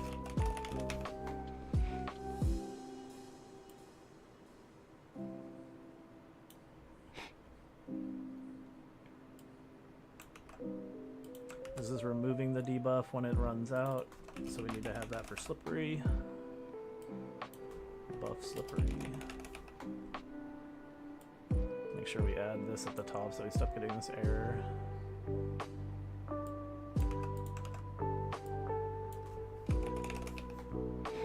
Movement is sped up, I think about 50% for now, should be fine.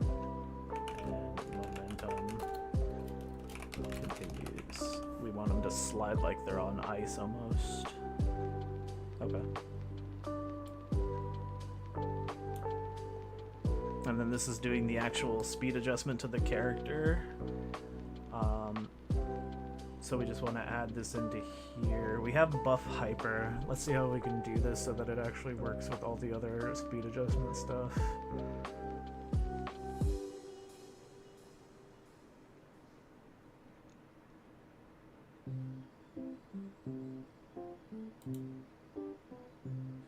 I think we could just add it on as an else if. They're gonna stack on top of each other and multiply. So if we just do that and then we adjust the speed to be 1.5, that kind of works like the hyper buff, but it's not the same because hyper buff is just a constant speed increase. But it should do that, but then we're also going to have to figure out how to make the character slide so that they have a little bit of momentum going through with the movement, even when they're not pushing down the movement keys. Alright, so that's the first step though. Now we have to add it to our data of the player. And then we're gonna get an error because it doesn't exist in player data class.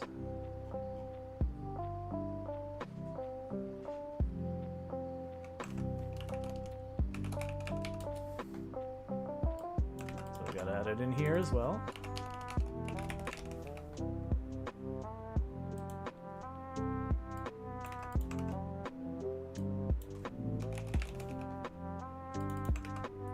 This is where the actual player's information gets saved. So when you save and load the game, then you'd still have this slippery debuff applied to you. Alrighty, now that should go away. That's good. Alright. Save all the scripts.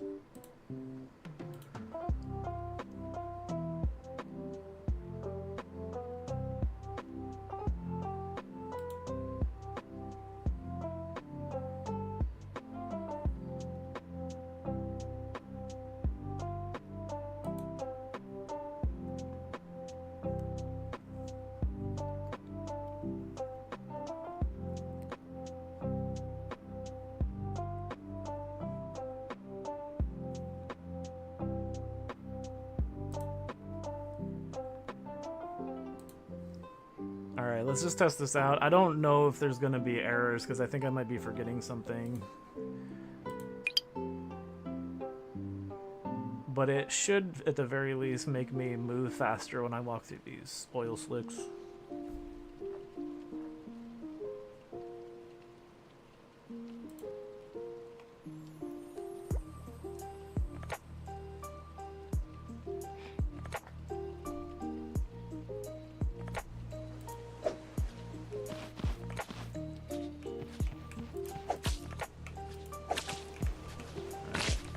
Oh yeah. Zip. So many come out right now, holy. Let me get rid of some. Alright.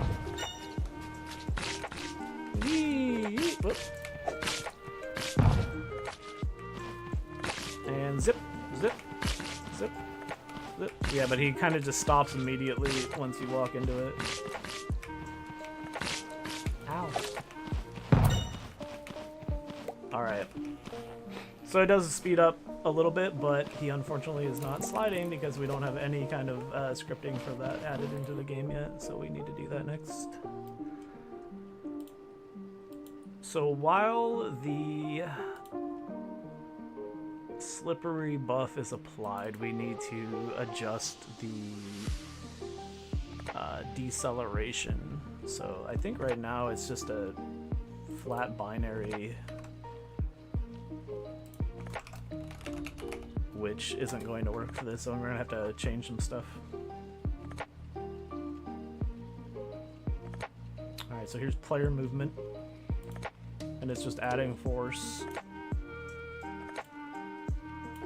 But I think when the player releases the movement, it sets the velocity to 0. Where am I doing that at?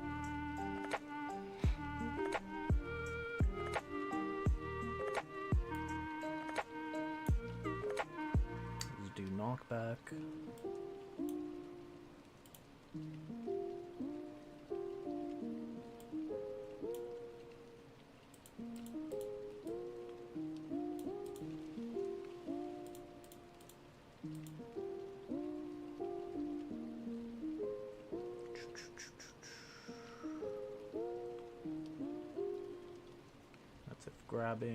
Grabbing, ladder movement. So is it just a before that? Where am I doing that?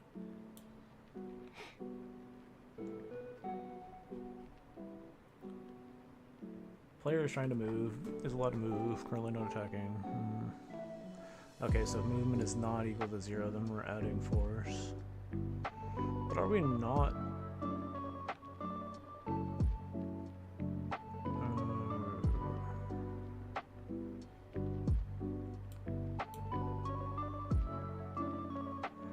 If movement is equal to 0. Okay, so this is when we stop.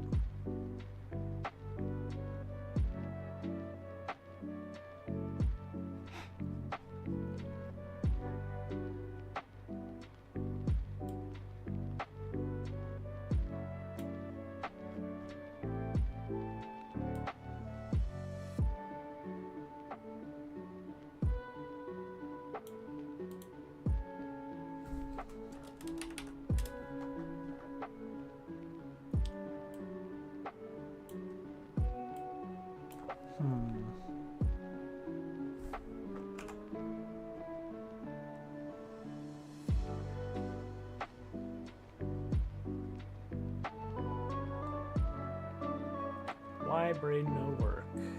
I want to have the movement continue after the player moves. Which we have modifiers for speed. Speed adjusted is getting set down here, I think. Somewhere? Yeah, right here. Alright, let's see. Add force movement.x. So we just need to add a reducing force after the player stops pressing the button.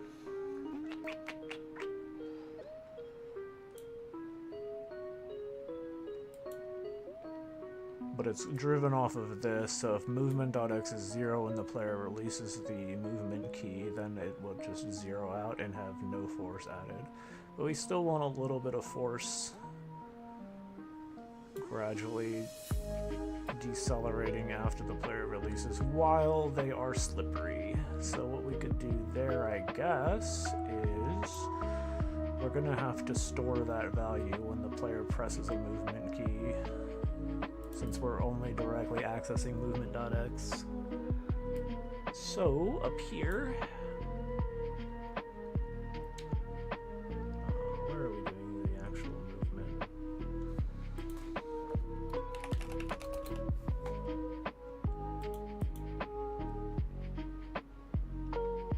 Not there. Okay, right here. So we're just grabbing the game controls movement value. So what we're gonna need is we're going to need a stored movement value. Whoops.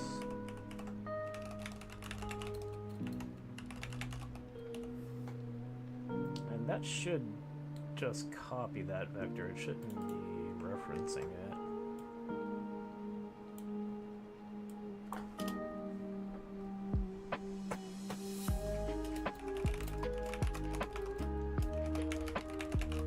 There we go.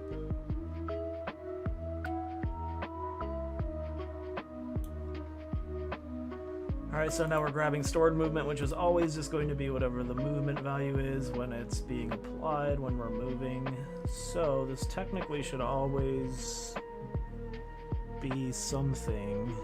Let's just test that really quick so that we know that it's working, and that I'm not going to be down a rabbit hole of bug fixing because I don't know that it's not doing what I think it's supposed to be doing.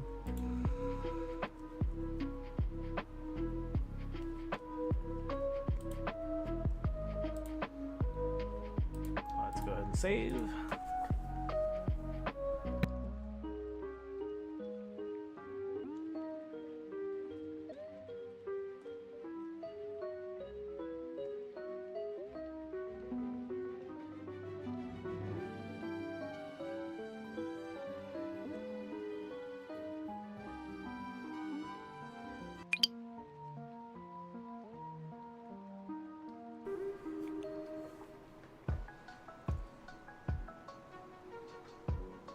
If anybody watching has any like game dev questions, Unity questions, I'm more than happy to try to answer them for you. Get rid of a few of these guys. Maybe I shouldn't have added so many at the start.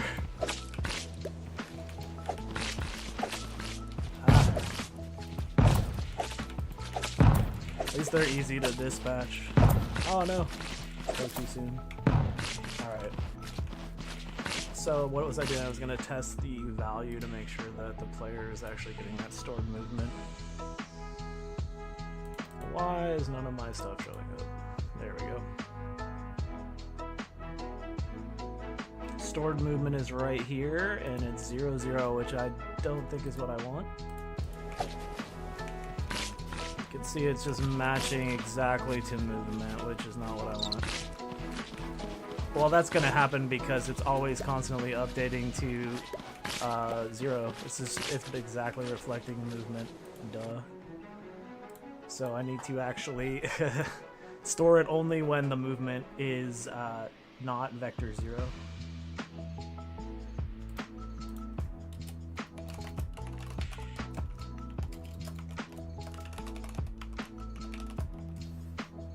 So we're only storing when there's actually a direction being pressed, because we're only wanting to follow a trajectory of whatever movement that the player is going.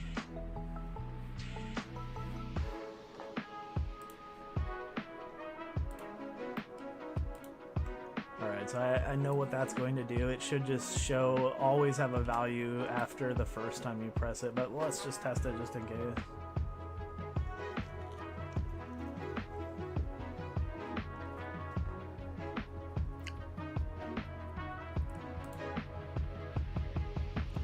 Quick little test.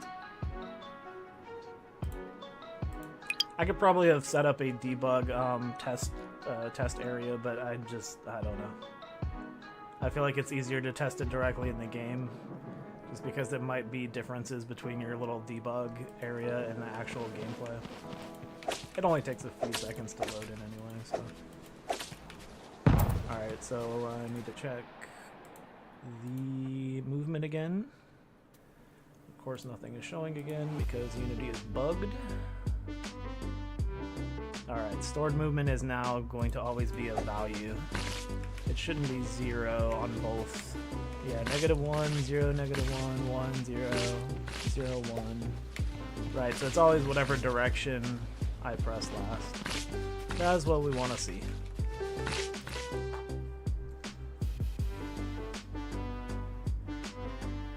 Now we need to make it so that the stored movement value goes down over time.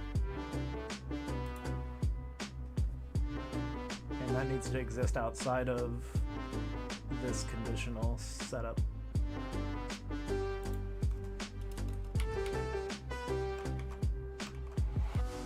So I'll actually put it underneath. Where is it at?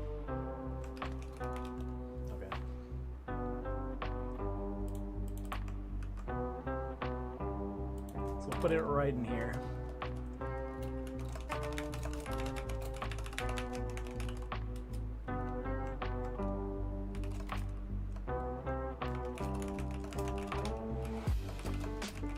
This is only happening when we're not paused, because otherwise it's going to decelerate while we're paused, and that's going to lead to some weird results. So then all we got to do is if stored movement is not equal to vector 2.0. Oh, vector 1. Then stored movement is times equal your point. Let's go with something small at first, because I don't know how fast this is going to actually happen. It's going to be 0.1 every frame, so that's actually probably a lot. Oh, we'll try that. Alright, so this should show the value again as like -1 or 1, but then it should also like quickly drop to 0. It actually might go negative, so we do need to fix that as well, possibly. We don't want it to flip around to the other value.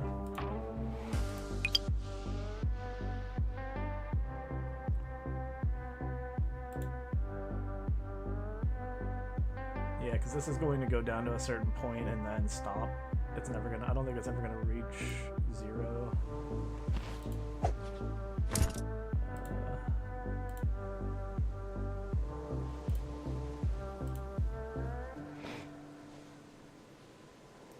Stored movement? Yeah, so it's like negative. Yeah, it's dropping pretty slow actually.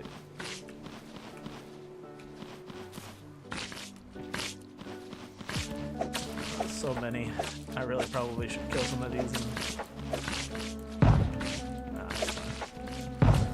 Alright, so I actually don't need to even fight the monsters right now. I don't know what I'm doing.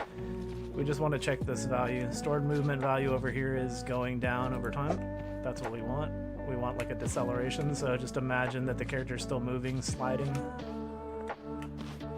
It's already setting it to 0.95 though, right from the jump, which is probably fine because it's going to be accelerating. The game's very laggy with this player controller open because it's extremely dense. But if we close that controller, it should move faster. It's still kind of laggy. Anyway, we need to update the stored movement so that it translates to player movement now. So it needs to add a little bit of force when that stored movement value is up. And then you can see it's going to take forever for it to actually reach 0, and then it goes negative, which we don't want.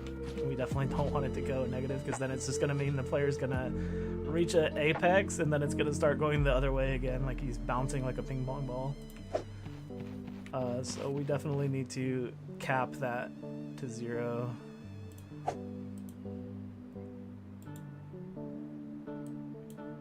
The easy solution for that would just be like if it hits a certain threshold, we set it to 0 and call it a day. So we're going to do that for now just to be lazy. If stored movement is greater than, let's see, less than 0.001, or greater than -0.01. That's gonna actually set it. Yeah, it's gonna actually set it to. That's gonna mess it up.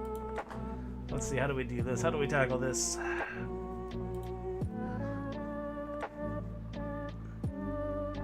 We might have to split it up into their categories and then do it that way. I guess. Wait.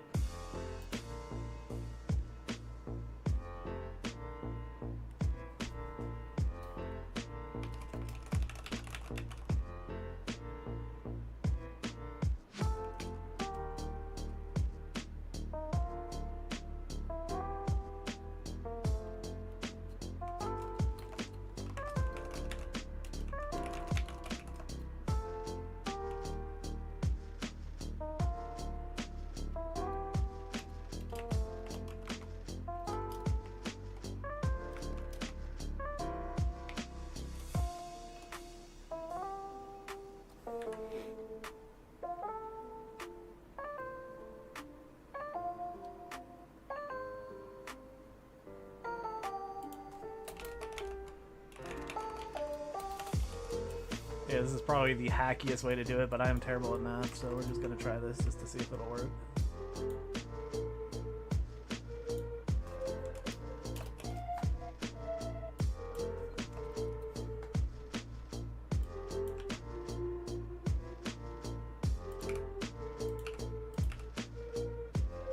And we do the same here. I can just copy this.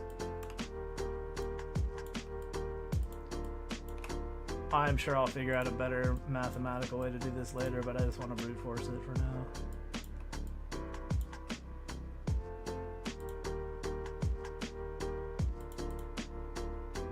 Why is that still showing as an error? That's right? Stored movement? Yeah, okay. Wow, that's really delayed. Yeah, that should be fine. And then,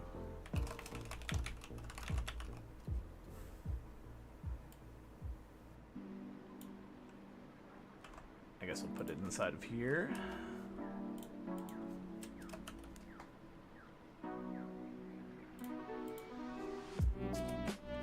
We need to do player movement, so how are we doing the player movement currently?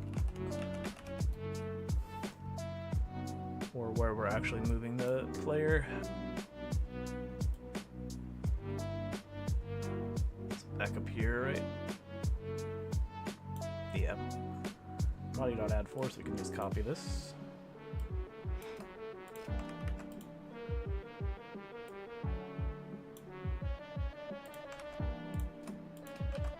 So we want to add force, stored movement, and this should add a little bit more movement to the player with all the other speed adjustments, like their slows and their speed ups. Yeah. Let's see if he slides.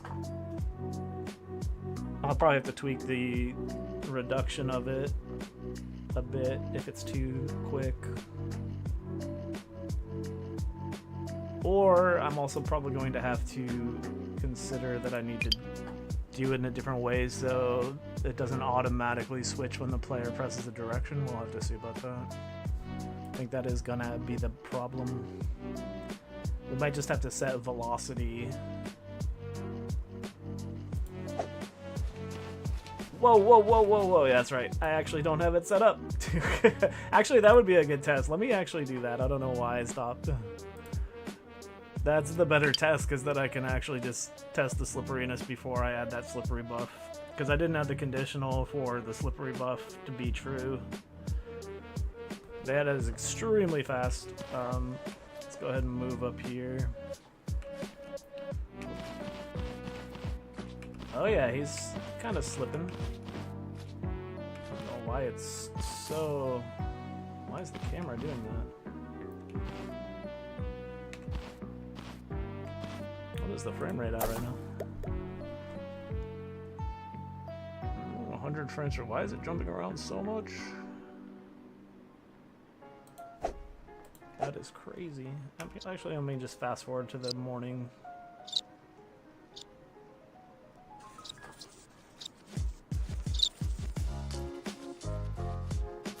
I think my computer is just not enjoying all of this, the streaming and stuff at the same time. There's definitely a lot of frame rate issues right now with the Unity that aren't usually there.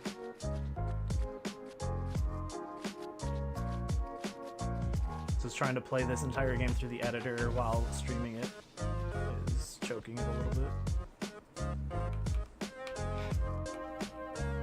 Alright. Oh no!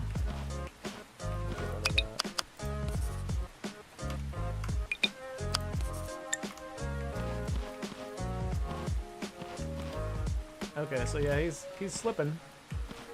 But I think if you, yeah, you could just switch directions, which isn't, yeah, just like a kind of slippery. Yeah! I think I also want to make the slide longer, because he's coming to a halt really fast. Hi, Susie.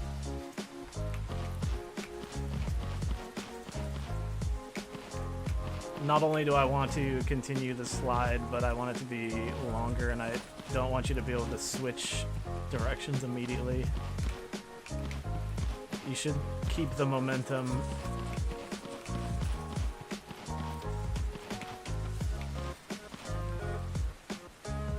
So I think it needs to be additive to your actual movement.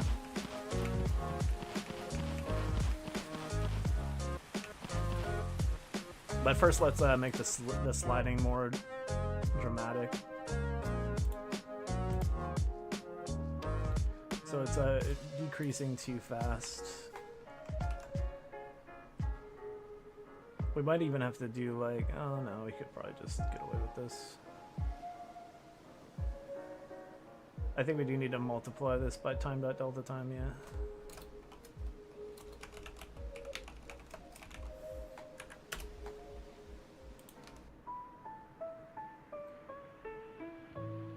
Actually, no, this is going to be by second. We don't want that.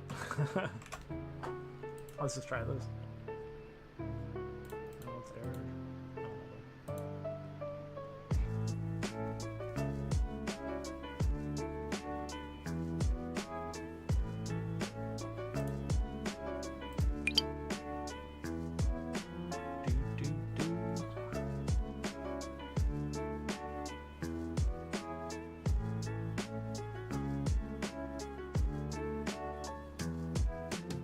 I think I forgot to save it. Oh yeah, I forgot to save it when it was daytime. Let me do that. I think it might be the monsters lagging out. I wonder if I'm doing something with the code that I need to fix. I haven't tested the monsters recently. It does seem like it's happening at night, so I'm gonna have to look into that later. Let's just get it daytime again. Even the speeding forward is really slow. Ah, they're just teleporting everywhere. Okay, yeah, much faster once the night ends, so I think it is the monsters that are causing an issue. Whoa, there we go. Yeah, now it's extremely dramatic. So it is a very, very fine. Whoa, I'm not pressing anything and he's just slipping. That's like ice. Okay, that thing happened again. Yeah, I think I'm going to, yeah, what we can do is save at this point. Alright, now we have a good testing time. Okay, so this is really fun, except for it's going for way too long. We could add a curve to it, but I think I just want to slow down the amount in total. It's like you're supposed to walk through an oil puddle and then slide, but this is a little too extreme. So I think we're gonna cut it down a little bit. Let's just get that feeling good, and then, so 9.5 was way too little. Let's try 9.975, right in between. We just always like have our values to see a bigger difference. So 0.95 is like nothing, and 0.9... I don't know why Unity's doing this too. This is just referencing properties that don't exist anymore, but it's like the editor. I really regret updating to the latest version of Unity. I'm not even sure why I did it, but it's been full of bugs. Full of bugs.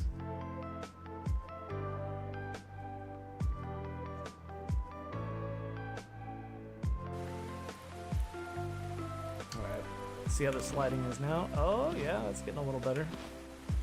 Yeah, that's pretty good. That feels pretty good. It's not extreme. You slip through the oil, you go slippery. So you just have to imagine the oil puddles on the ground right now. But again, the problem is I can quickly turn around, so that's not really realistic to sliding through something, because you wouldn't have control to go and turn back around on a tear. So I need to change how I'm doing this. So right now it's just adding this, but then the actual movement is overriding it. Because when you do the normal body.addForce up here, where the actual movement is happening, it overrides it, and now it's just doing this immediately. What would be the easiest way to speed? I guess it would just be velocity, right? You would just set the velocity. But I kind of want to avoid manually hard setting velocity, but I guess that would be a situation where that would work. So do we just set velocity directly, or is there another?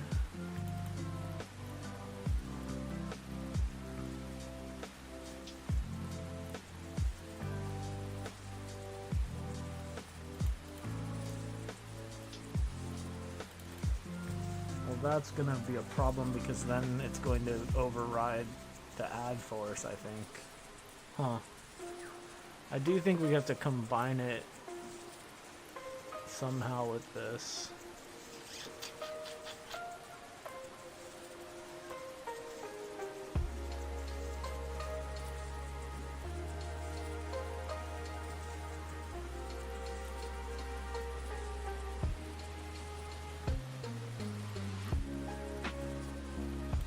Although I guess I do actually see one of the problems is that, yeah, the way I'm doing this is wrong.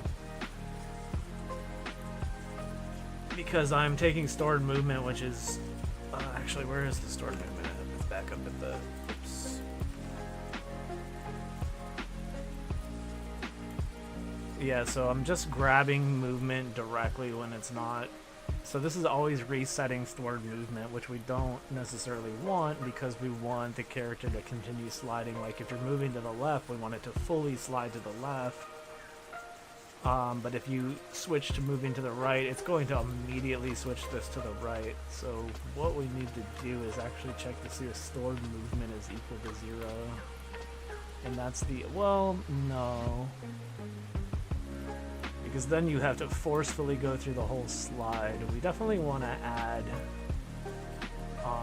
it just needs to be a little bit of additional movement in one direction. So... how do we stack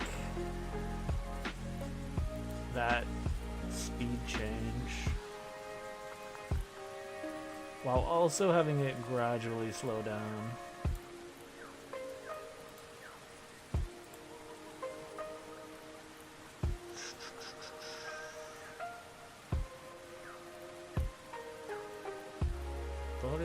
Force, yeah, so it's always going to be adding the player's full controller movement here.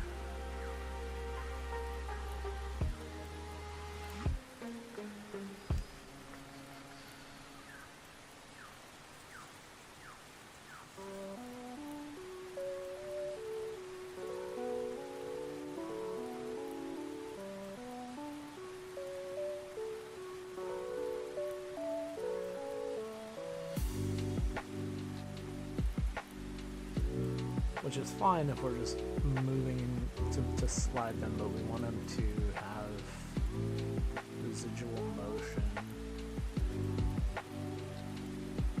Yeesh. This, I feel like I need to like figure this out on like paper or something. Trying to brute force it is not going to be a good result. I think for now I might just take table this for a minute. I do have the effect kind of working. I do need to figure out how to make the momentum shift. That's probably going to be a whole system build, a whole change to how the movement is working, because I'd probably also want to do that for like slippery surfaces that's not just oil.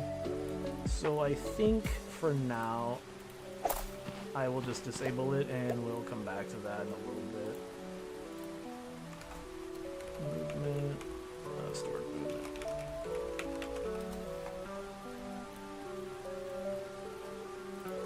So for now, let's just comment that out.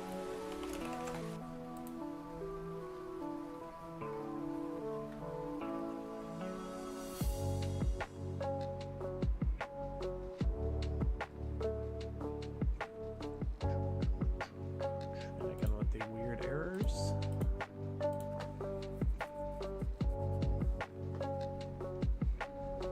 I have to look into reversing this version update. I guess you just load it into an older version, but I think it has to rebuild the entire library or something, right? It's gonna be annoying. I am not happy with the latest Unity update. Like, for whatever reason, like, it won't show all of your property values, like, unless it's like it's cutting off showing property values.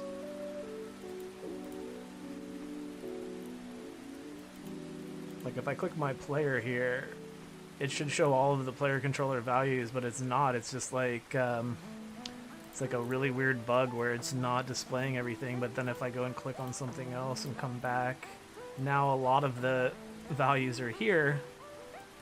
It's like it's whatever is displaying, it's like cutting it from displaying, and it's not even all the values. There's a lot more values here that aren't being shown. So that's like a weird Unity bug that they need to fix, but I don't know how long that's going to take them to patch. Anyway, guess we can play the game a little bit. I do need to test out the new skill stuff. I added these little descriptions at the bottom so that you can kind of know what to do to get experience for each skill category.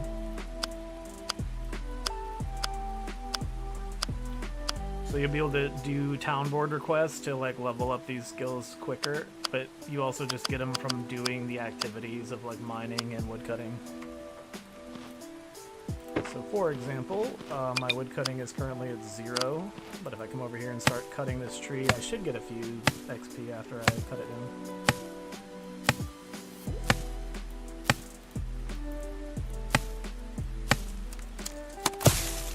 Okay, you get 1 XP. 1 XP, there are ways to get like additional increases to it as you're playing. So actually give me 2. Did I already have 1? Or did it just give me 2? Yeah, this is the thing I need to test out because I haven't really tested out the XP games. Oh wait, I was looking at the wrong thing. I'm dumb. Woodcutting is 2, yeah. That is correct. And then if you forage, you also can gain. That shouldn't loop over itself either. I need to fix that.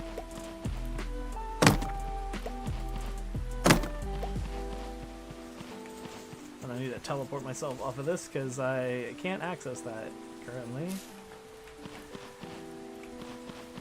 You can clean up the debris on the island to gain some XP as well.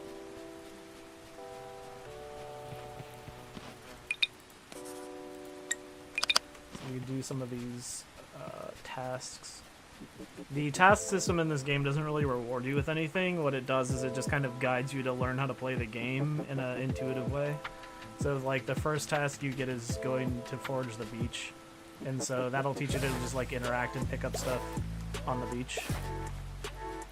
And you'll learn how to like navigate, and again like that little the effort drop thing there that pops up is supposed to actually like, it's supposed to queue in that system, but for whatever reason it's overlapping right now, which is not intentional. So I gain 1 foraging XP. I unlock some tasks.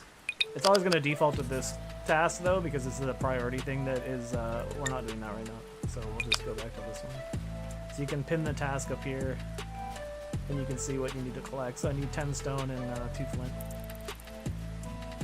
So you can get flint and stone from the beach if you don't want to waste your energy. There's a lot of seeds in here. You don't want to waste your energy trying to chop it or get it from pickaxing. There's some flint right here, so we already completed that task without having to go and mine. There was a problem because in Cloudscape the resources on the island are finite, so if you mine a rock, it's gone. So for example, I'm gonna mine this little rock right here. Let me hold up. Let me turn off the.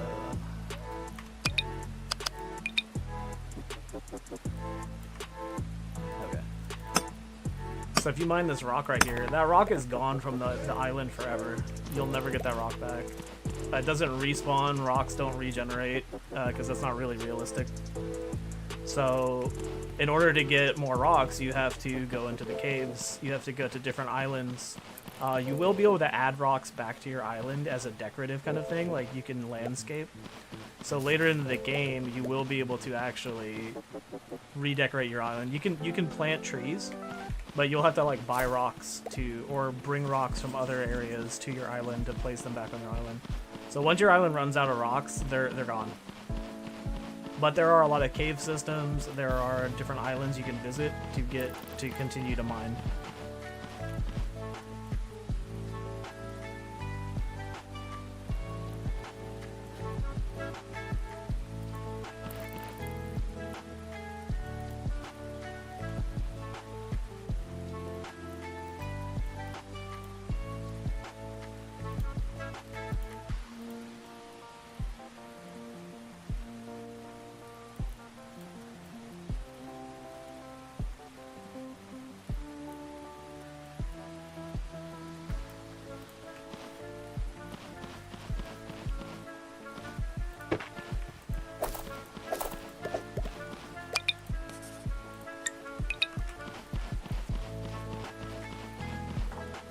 We should probably actually start a new version just because it could show you the start of the game more properly.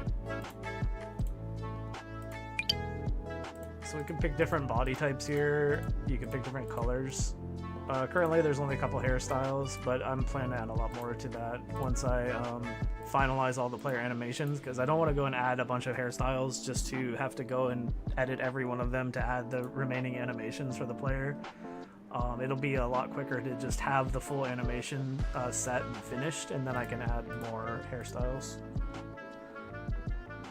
And then it's same thing for faces. There's just a few faces right now, just for the system to work. But the goal is to eventually have a bunch of hairstyles and faces and stuff to pick from. You can also change the color of your starting outfit.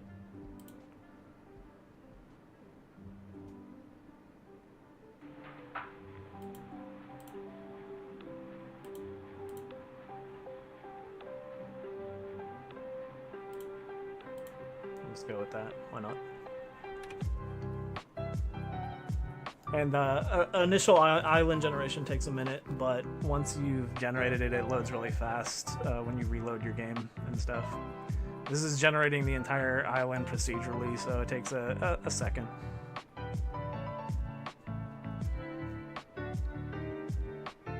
And then you get the opening cutscene where you wake up on the island.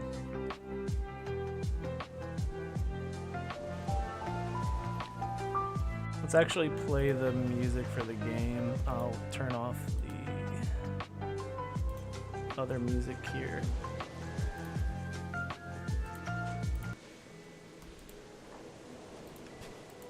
Alright. It's kind of quiet. Oops.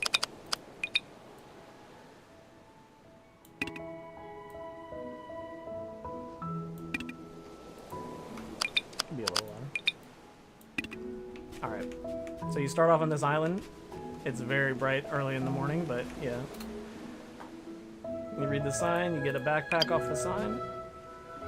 You can open up your inventory.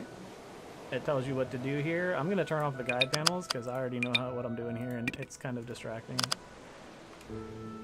So we can just go ahead and equip our tools. It's going to say read recipe book, so you got to equip the recipe book and use it. So you come in here and here's our recipe book. You can drag it around, or you can right-click stuff to move it instantly to your toolbar and back. So we got our recipe book here. You just equip it and then you use it, and then that will teach you your first recipes.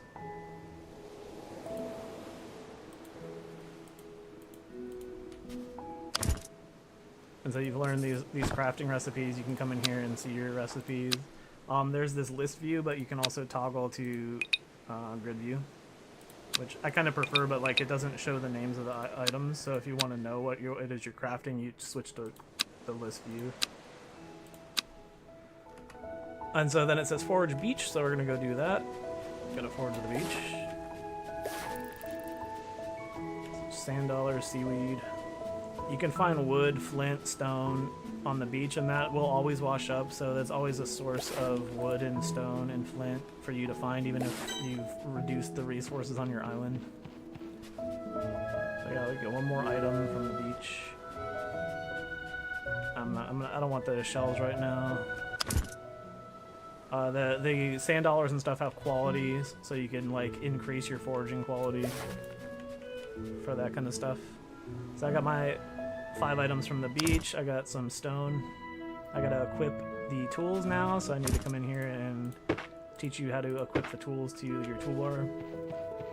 And now we have to gather materials. So we need 15 wood, 10 stone, 2 flint, but we already have a little bit. So we're gonna go gather that real quick. There's some stone. We can chop this to get some wood. And gather wood here. Gather stone here.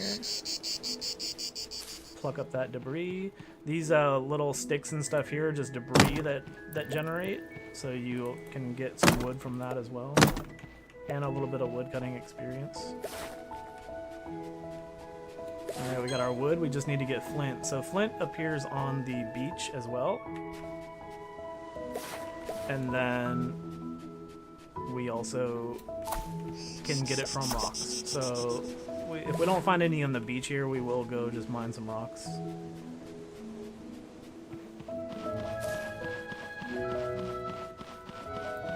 There's some more wood, and the debris washes up over time. So over the days, you'll have debris and stuff wash up onto your beach. I don't see any flint on the beach, so I'm gonna have to mine a few rocks.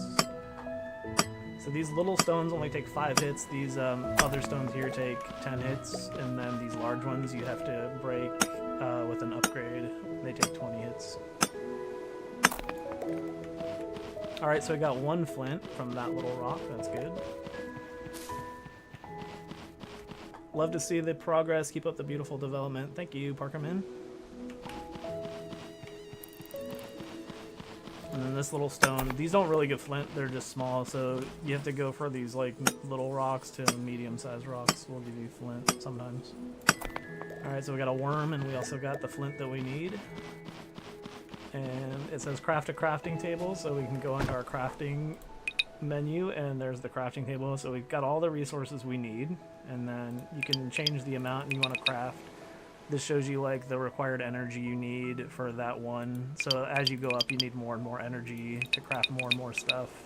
And then you see the required tools handcrafting. So the first thing you make, you don't need any kind of tools. So we gained some XP there, and we also got our table made. So here's our table, and we also got the sleeping bag, and we got some potions. This came from the backpack. This dungeon keystone thing might not be in the final version of the game because it's more like a demo test kind of thing. But that's the way you get access to dungeons, basically. So we're probably gonna set up our camp near the dock and stuff here where we originated, just because I don't know why I do that all the time, but that's what I do. So you can build the crafting table and place it down, and then we can access the crafting table, and this is just another way to access the crafting menu, but you can see up here that it's actually in the table crafting stuff. So this is all the recipes you can craft with the table. And you'll see that also you can do some stuff with handcrafted, but you can do other recipes at the table. So like, for example, this can only be crafted at the table. So if we come out here, we see we need to craft a campfire, equip it, and place it down. So we go in here and we go to our structures, we see that we have a campfire. And this is the materials we need. We can right click it to pin it to up here so we know exactly what we need to get, which we need to get 1 flint. So again, we gotta go find some rocks. Here's a rock here. How do you enter the dungeon? Good question, Kazox. You have to use the dungeon keystone. Actually, let me see if I can find it on the map really quick. I can actually show you. Each island is going to have a kind of like glyph on the ground that you can insert these keystones into to access the dungeon. So it's right here. So this little thing right here, you see this like diamond shape on the ground. It matches this little diamond keystone. I can show you this. I think it might actually be kind of buggy right this second, but yeah, there's like a few little issues with it. But yeah, so the dungeon entrance rises up from the ground here, and then you can go in there and start the dungeon. If we go in here, we can actually see what it's gonna be like a demo dungeon. But it's generating the dungeon right now.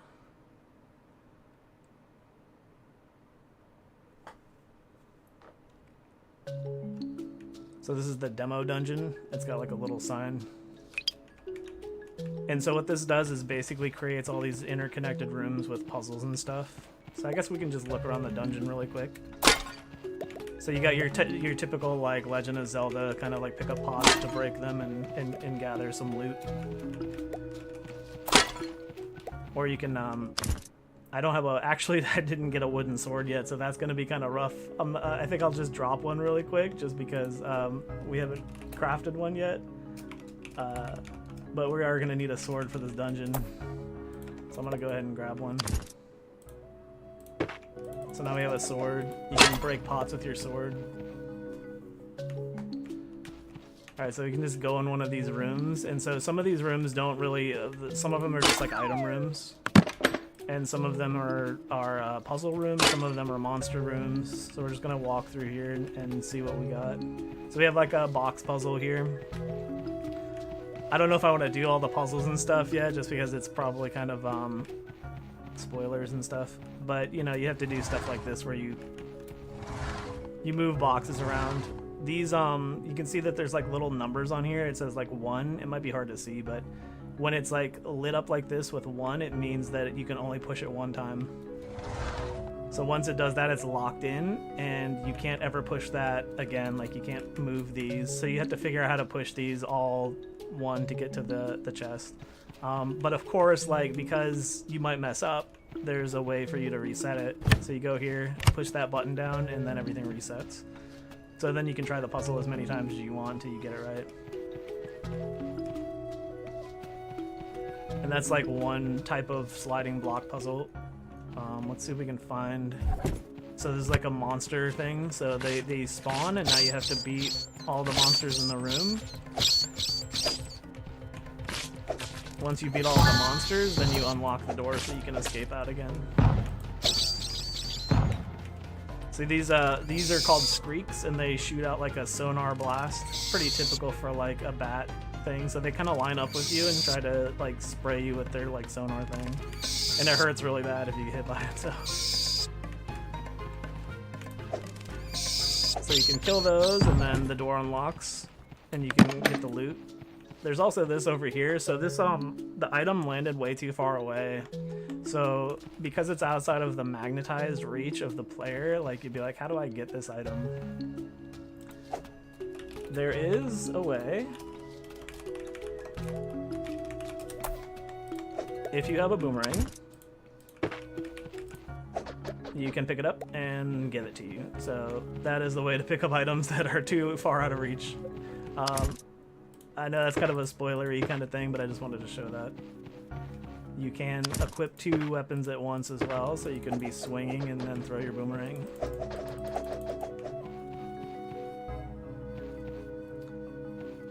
But I don't think I want to spoil too much more of the dungeon stuff. There is like... I think that's probably another... Yeah, it's probably like another a monster room. Just by judging by the look of it. You can't zoom in and out on these levels because it kind of gives away what the next room's going to be.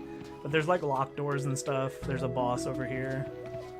You have to find the chest with the boss key in it, and then you'll be able to access the boss room. But for now, we are going to exit out of the dungeon because I don't want to give too much away right now.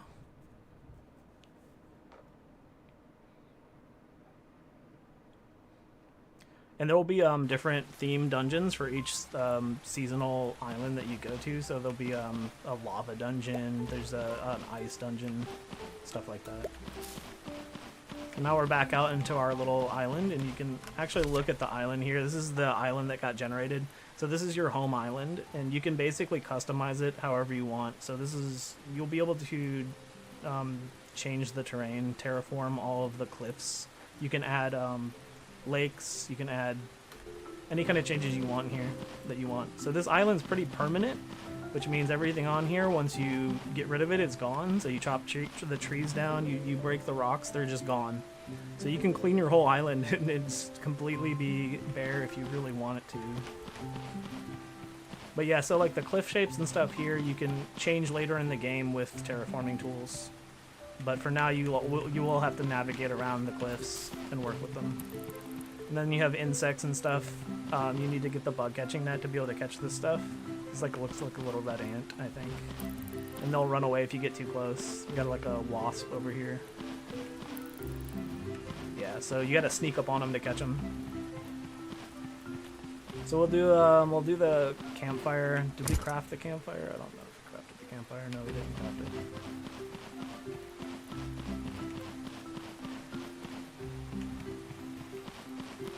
So one thing, then I'm gonna go back over to my little campsite here.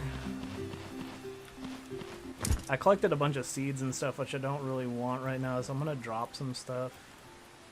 You can leave stuff on the ground and it'll just stay there, but it does kind of look messy. I'm kind of like I have to have a clean, neat looking area. So we want to craft the campfire, so we're going to go ahead and do that. We can handcraft that, and we can set it down. And now we have the gather food quest, which is just pick up some berries and mushrooms. So let's go find some berries and mushrooms.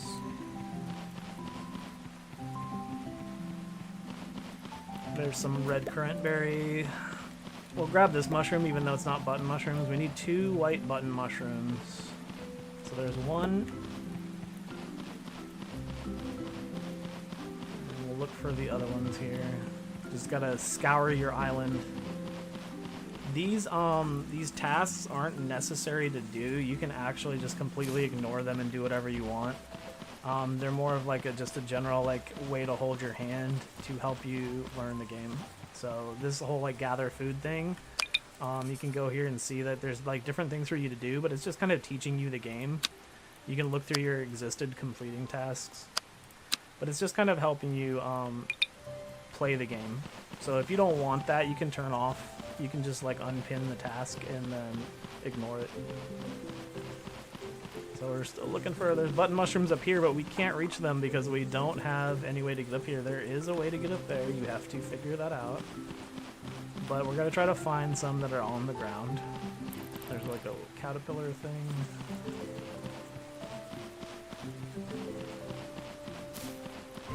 Alright, so there's another button mushroom. They're also in the cave. So every island that gets generated, there is a cave. So you always have your own little cave system.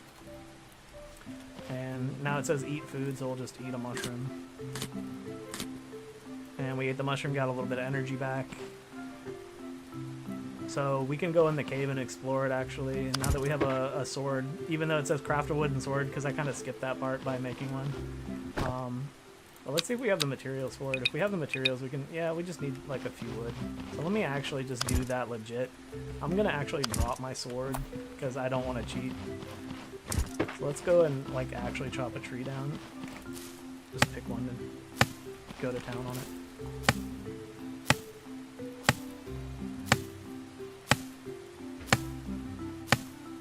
And it's starting to get late here, 6:20 p.m. So you do want to kind of have a camp set up because monsters do come out at night. So far we haven't had to deal with any, except for in the dungeon, because they are always in the dungeon, but they do come out at night. Where in the heck is my base? It's over to the right. So the mini-map is kind of in a work in progress, but you can kind of make out, you can zoom in and move it around and stuff. You'll see like monsters and your creatures, your buildings and stuff will show up on here. And you'll be able to sort and stuff. But that's a work in progress, so not in the game yet. But we can go ahead and craft our wooden swords. So we go to the crafting table, and you'll see it says we need the crafting table, so we're going to make our sword.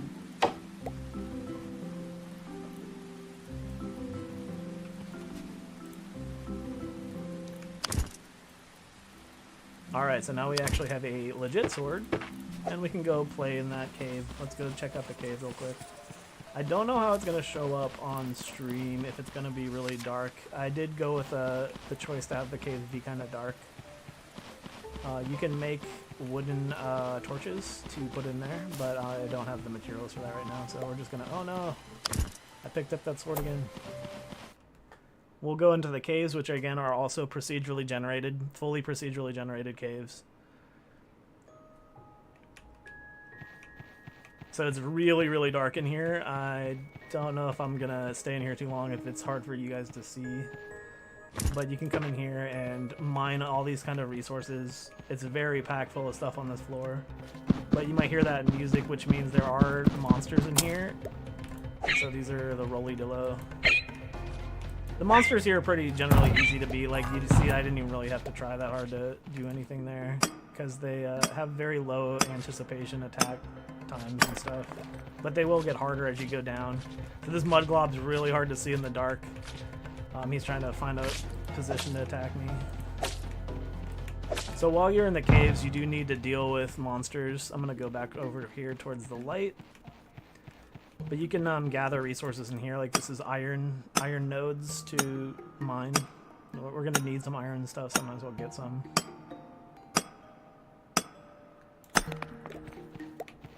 And some flint, and I ran out of space. So of course your inventory is pretty limited to start with. You're gonna want to start picking and choosing what you keep, but you can also make storage containers. So that's another thing that the tutorial here, like the guide, will help you out with as you're playing. So we're gonna go back outside, and we're gonna do some more of the tutorial here. So we're gonna cut some grass. We completed that quest. That just like teaches you, hey, you can cut grass. Again, I don't have any space in my inventory, so that's kind of a problem. You will be able to expand your backpack to quite a big size. So like right now, you can basically get this whole area filled for your backpack space, but then you'll also be able to make all kind of storage containers to put stuff in. I don't think I have any storage unlocked yet. So what you need to do is you craft stuff to unlock new recipes. So here you'll see like you can craft a stone water can once you craft some other stuff. So if we come in here and just craft something else, let's see, what else do we need? We're probably going to want a fishing rod to fish. So let's go ahead and gather that stuff. And we need fiber, which is right here. So we just need 5 grass for every fiber. So we need to get 50 grass, I think, right? Let's see. 10 fiber. Yeah, we need at least 10 fiber, so we need 50 grass. So let me do that real quick. I'm going to drop some stuff that I don't need. And now I can go gather that grass that I cut, which I think was way over here.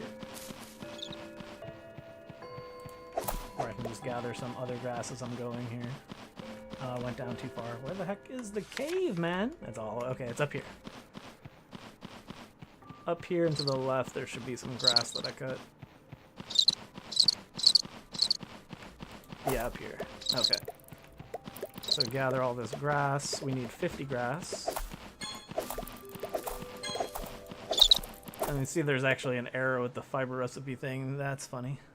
That's showing the wrong value. So let's go ahead and change it to, what are we making? The fishing rod? Yeah. So we need 50 fiber. I mean 50 grass to make 10 fiber, so we're at 39. Let's just get a little bit more. And some of the grass will grow back. You can see, okay, and so now we have some monsters here. So at this point in the game, you probably want to be near your campfire. So let's go over to the campfire. I'll show you why that's important. So if you come to your campfire, you can add some fuel to it and ignite. And you'll see like the monsters actually, they should, well, not these ones because they're already aggroed on me, but if I stay in this light, then monsters won't attack me. So as long as I'm in my little campfire area, the monsters kind of don't care about me. So if you wanted to like survive the night, you would want to set up camp here. And then you start with a sleeping bag, so you can have that set out. You want to add a little bit more fuel here. I think we'll add some wood.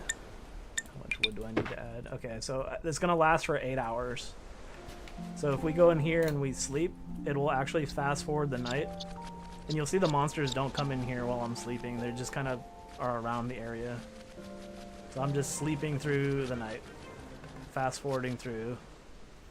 And then you do cap out on it after you sleep for 8 hours. So you can't just continuously sleep forever. You do have to like strategize when you sleep and stuff.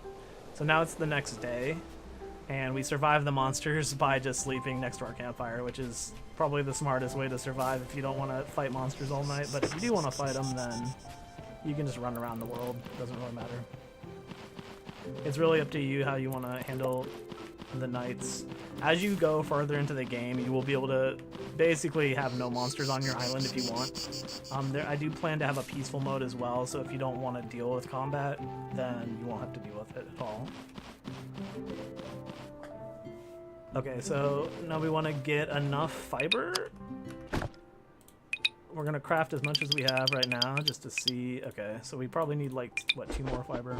So we got a bunch of XP for that.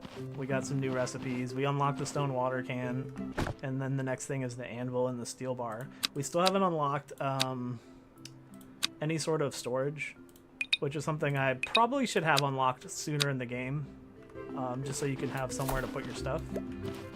Like right now, again, my inventory is full. I can't even put these seeds away. So you end up with a bunch of like stuff just scattered on your island, which isn't great. But I could just keep it here until I can make like barrels and crates and stuff. But let's go ahead and make this fishing rod. So let's finish this up. I need a little bit more fiber. This is all cut grass, so I can't get anything from it. A little bit more cut grass. Got some worms for my fishing rod once I actually get it. I don't need both of these swords. I wish I didn't spawn that sword, because it's just an extra thing in my inventory. Alright, so I need 2 more fiber. And then we need 6 wood. 6 wood, we can just go chop some trees. And so the toolbar that I set up here is kind of different from games where, yeah, you can use like the shortcut keys to select these things, but there's a primary tool slot and a secondary tool slot. So what that means is like I can have my sword equipped here and right click to use the sword whenever I want, but I can also just left click to use the axe on the tree. So I can right click, I can left click.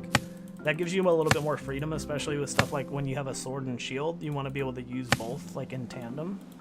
So that gives you that option. So you can always just have different tools. Like I can have the pickaxe over here, just like right clicking this puts it into the right slot, and left clicking this puts it into the left slot. So these two are my primary tools.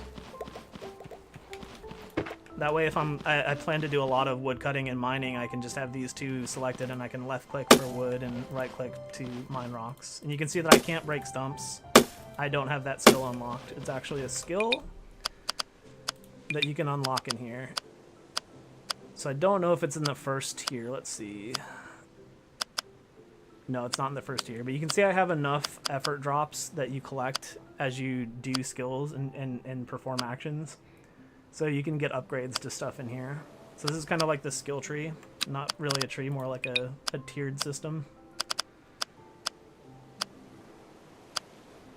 So you'll be able to unlock stuff here, and it's actually pretty good to, you want to come in here and like level some of this stuff up because it can help you early in the game. Like foraging an item will occasionally award energy, so it's kind of nice to do that. Or grants a chance of a rare forageable existing. So these are like rarer items you can get if you unlock that. So we're going to unlock this actually. Let's go ahead and acquire that. So now permanently we will gain some energy sometimes when we forage. So I might even be able to show that off. So there I just gained a little bit of foraging. That sword keeps following me around. Get out of here. Let's see if I can actually trigger that. It's probably like a low chance, but when you get it, then you get free energy, which is really nice. Let's collect these dandelions. Okay, so there's like the little energy orb it dropped. This is the skill buff that we get, so you touch that and you get 10 energy. So that's extremely nice to have early game. It's just a thing that you can strategize to be like, I need more energy, I'm running low all the time, so you can just get that little upgrade with your effort drops, which are down here in the bottom right corner. So when you perform actions and stuff, you will get effort drops. Sometimes they'll drop from performing actions, and so that's how you get the upgrades to buy all these little things. So you can check out your, like, my foraging's level 1. I need to get up to level 10 to unlock all these next, and each upgrades is, like, more and more powerful. And I try to avoid doing a lot of stuff that was, like, +1 to attack or +5 to gathering or whatever like that. So a lot of this is doing stuff that's kind of interesting. So some of it is like just drop 1 additional wood.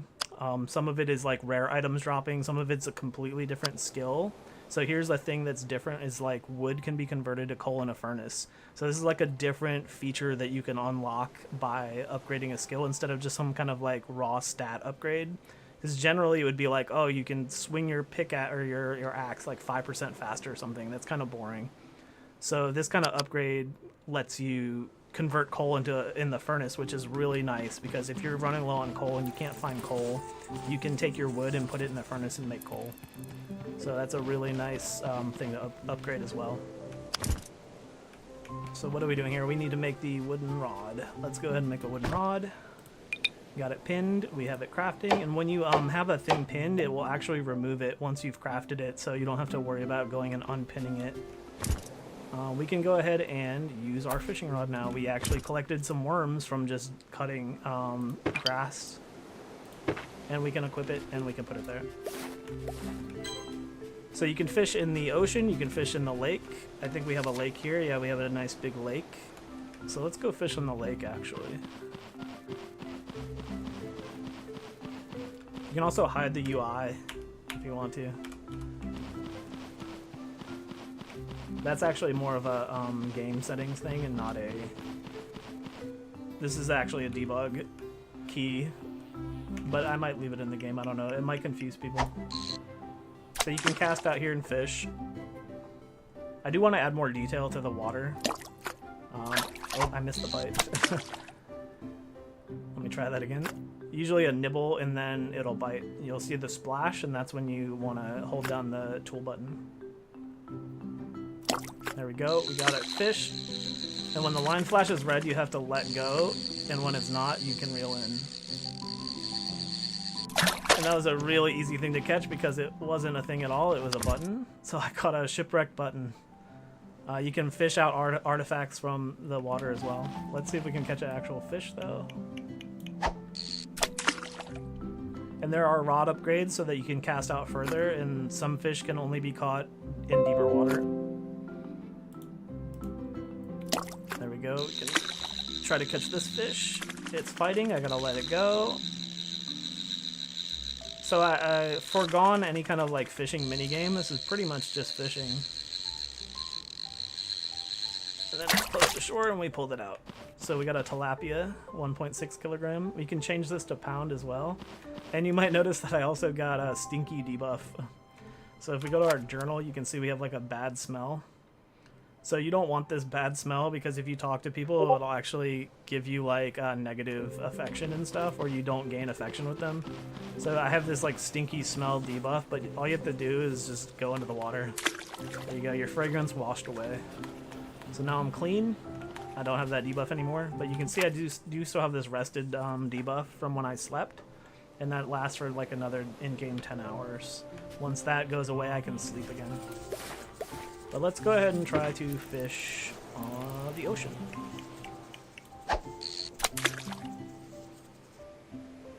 And so there are different fish in the oceans. The lakes on every island have different fish as well, so you really need to, and they also come out at different times of day, different weather. Whoops. And so you definitely need to like think about where these fish are going to be. You can learn information about the fish from another character. She will teach you like fish facts every day. So if you talk to her, you'll learn about where fish like to be and like what weather they like to be in and all that kind of stuff. And I fished up a rock. I don't want a rock, I want to actually, I don't think I have any more worms. Yeah, so I ran out of worms, so it says no bait attached. I need to get some worms. So yeah, that's the start of Cloudscape. I don't know if I want to show too much more. I mean, I could keep playing it, but I think I'm probably going to be wrapping up the stream here soon. So if anybody has any questions or anything, that I'm more than happy to answer, like right now before I pop off. But otherwise, I will be leaving soon. Oh yeah, and you can just drag stuff on to attach things, but if you want to remove it, you can hold down, and then you can take it back off. So this is the way you can add bait, and you can add tackle to your fishing rod.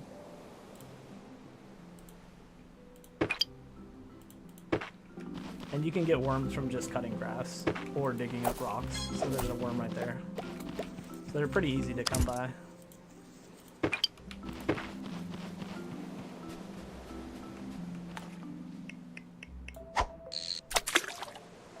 Oh yeah, I didn't see this chat. Let me read this chat really quick. You mentioned procedurally generated caves and the dungeons, I guess. Do they reset at some point, or is it the same cave for the rest of that one playthrough? It is the same cave. So everything in the game is static, essentially. Like, once you clear out a cave, it's cleared out. The way around that, if you want to have a cave with more stuff in it, there will be ways to do it. There's a tool that you can use to like regenerate material like ore and stuff, nodes for that cave floor. But yeah, you can literally clear out a cave floor. So you go in there, you just wipe it out. The dungeons as well they get wiped out. So you do need to find new dungeons and new caves to keep playing in those areas. Once you've cleared out your dungeon, you can use it for other stuff. You can store stuff in there. You can build stuff in there. I haven't really gotten too deep into what you can do with your dungeon after you've cleared it, but yeah, like once you've beaten a dungeon, it's beaten.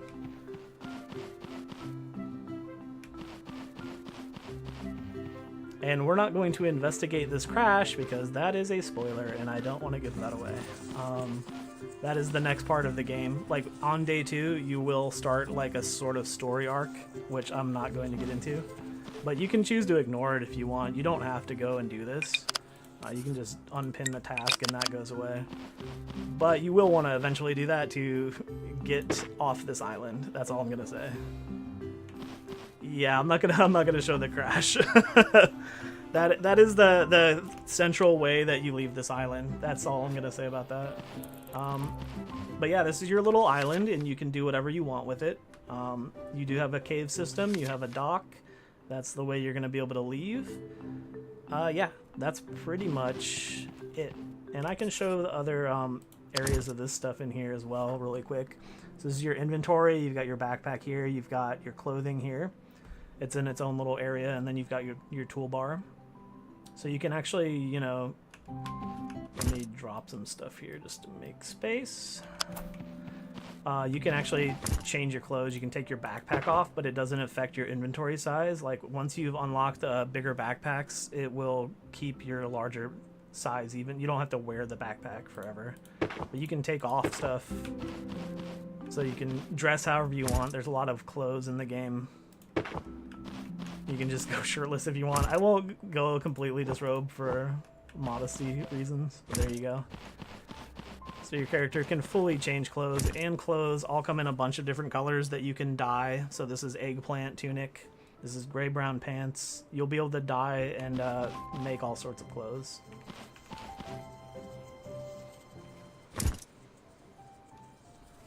Yes, you can craft your own clothes and accessories. There will be a lot of recipes for that. And you can also buy clothes from the boutique.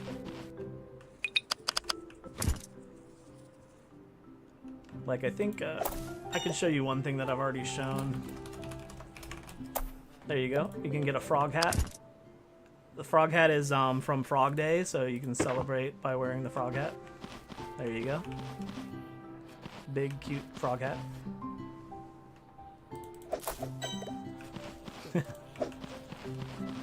So there's lots of hats, lots of stuff for you to collect and wear. None of the stuff has any stats on it. So I'm not really focused on like making equipment that has stats, but maybe in the future, if you want, I want to add like buffs and stuff to certain pieces of clothing, that might be an option. But for now, that's not really important. It's just for decoration.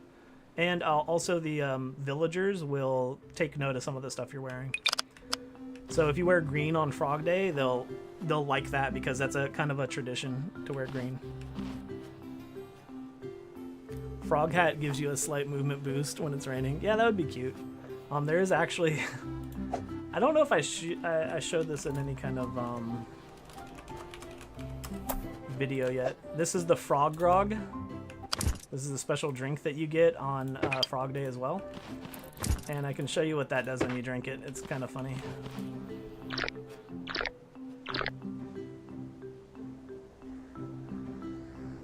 So yeah, This is what happens when you drink frog grog.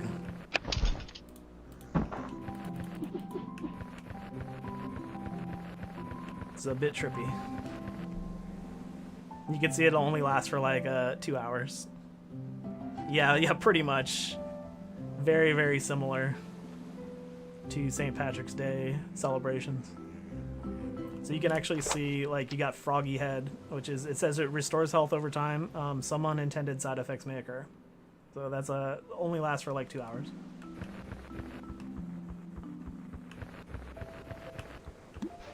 But if you want to fast forward that, you can, I actually can't sleep for a while because I've rested already.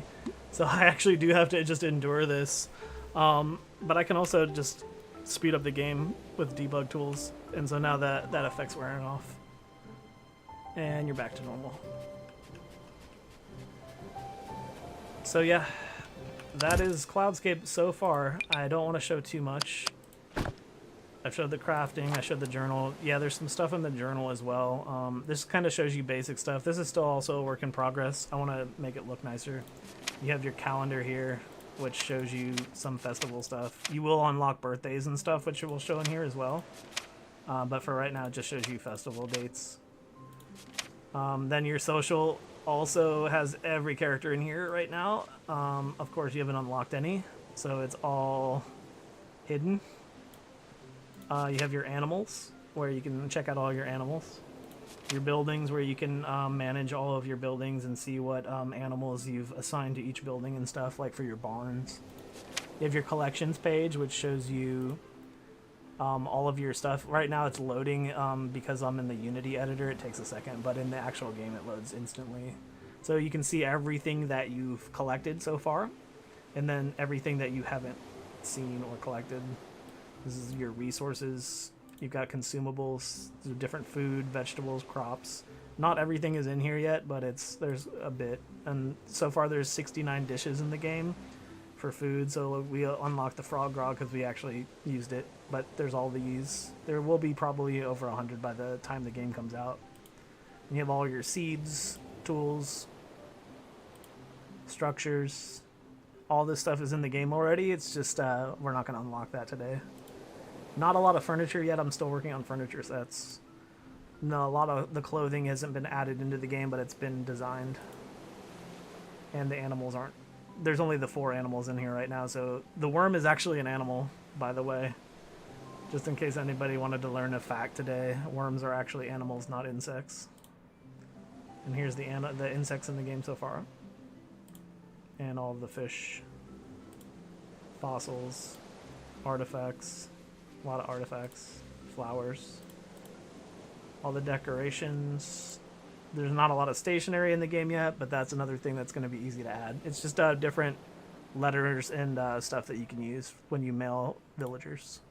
And then shinies, I've just started implementing these. These are like very, very rare items that you can collect for no real reason right now. Then we have our shipments, but we don't have a shipping container set up yet, so this isn't really necessary. And then we have our mail, but we don't have a mailbox set up yet, so that's not really needed. And that kind of wraps up your journal. All of those features are in the game already. I just haven't gotten through to that area yet in the gameplay that I'm showing.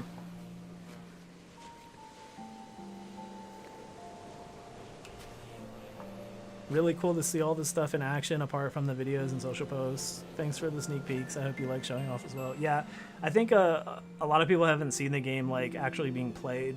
So I think this is like a good first time to see the game in action from like start to finish. And since it's getting late, I probably am going to stop because I don't want to like fight monsters and stuff right now. But yeah, that's it. You can save. There's a bunch of settings in the game right now. So you can show cursor.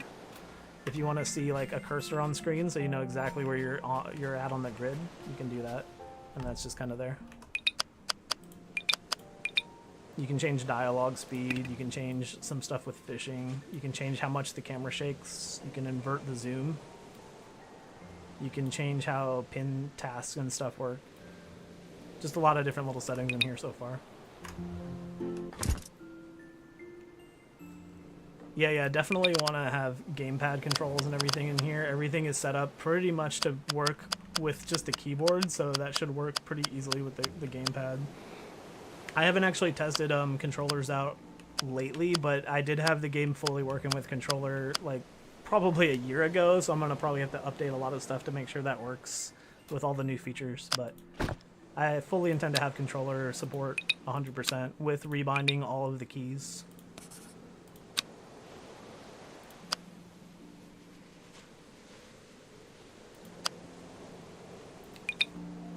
So yeah, I think that is gonna wrap it up for the stream today. This is my first stream. I probably need to eat some food, so I'm glad everybody enjoyed the stream who got to watch it. There should be a VOD afterwards on YouTube, but we'll see. Don't forget to update the Twitter logo. Yeah, that's really old. I haven't updated the title screen in a long time.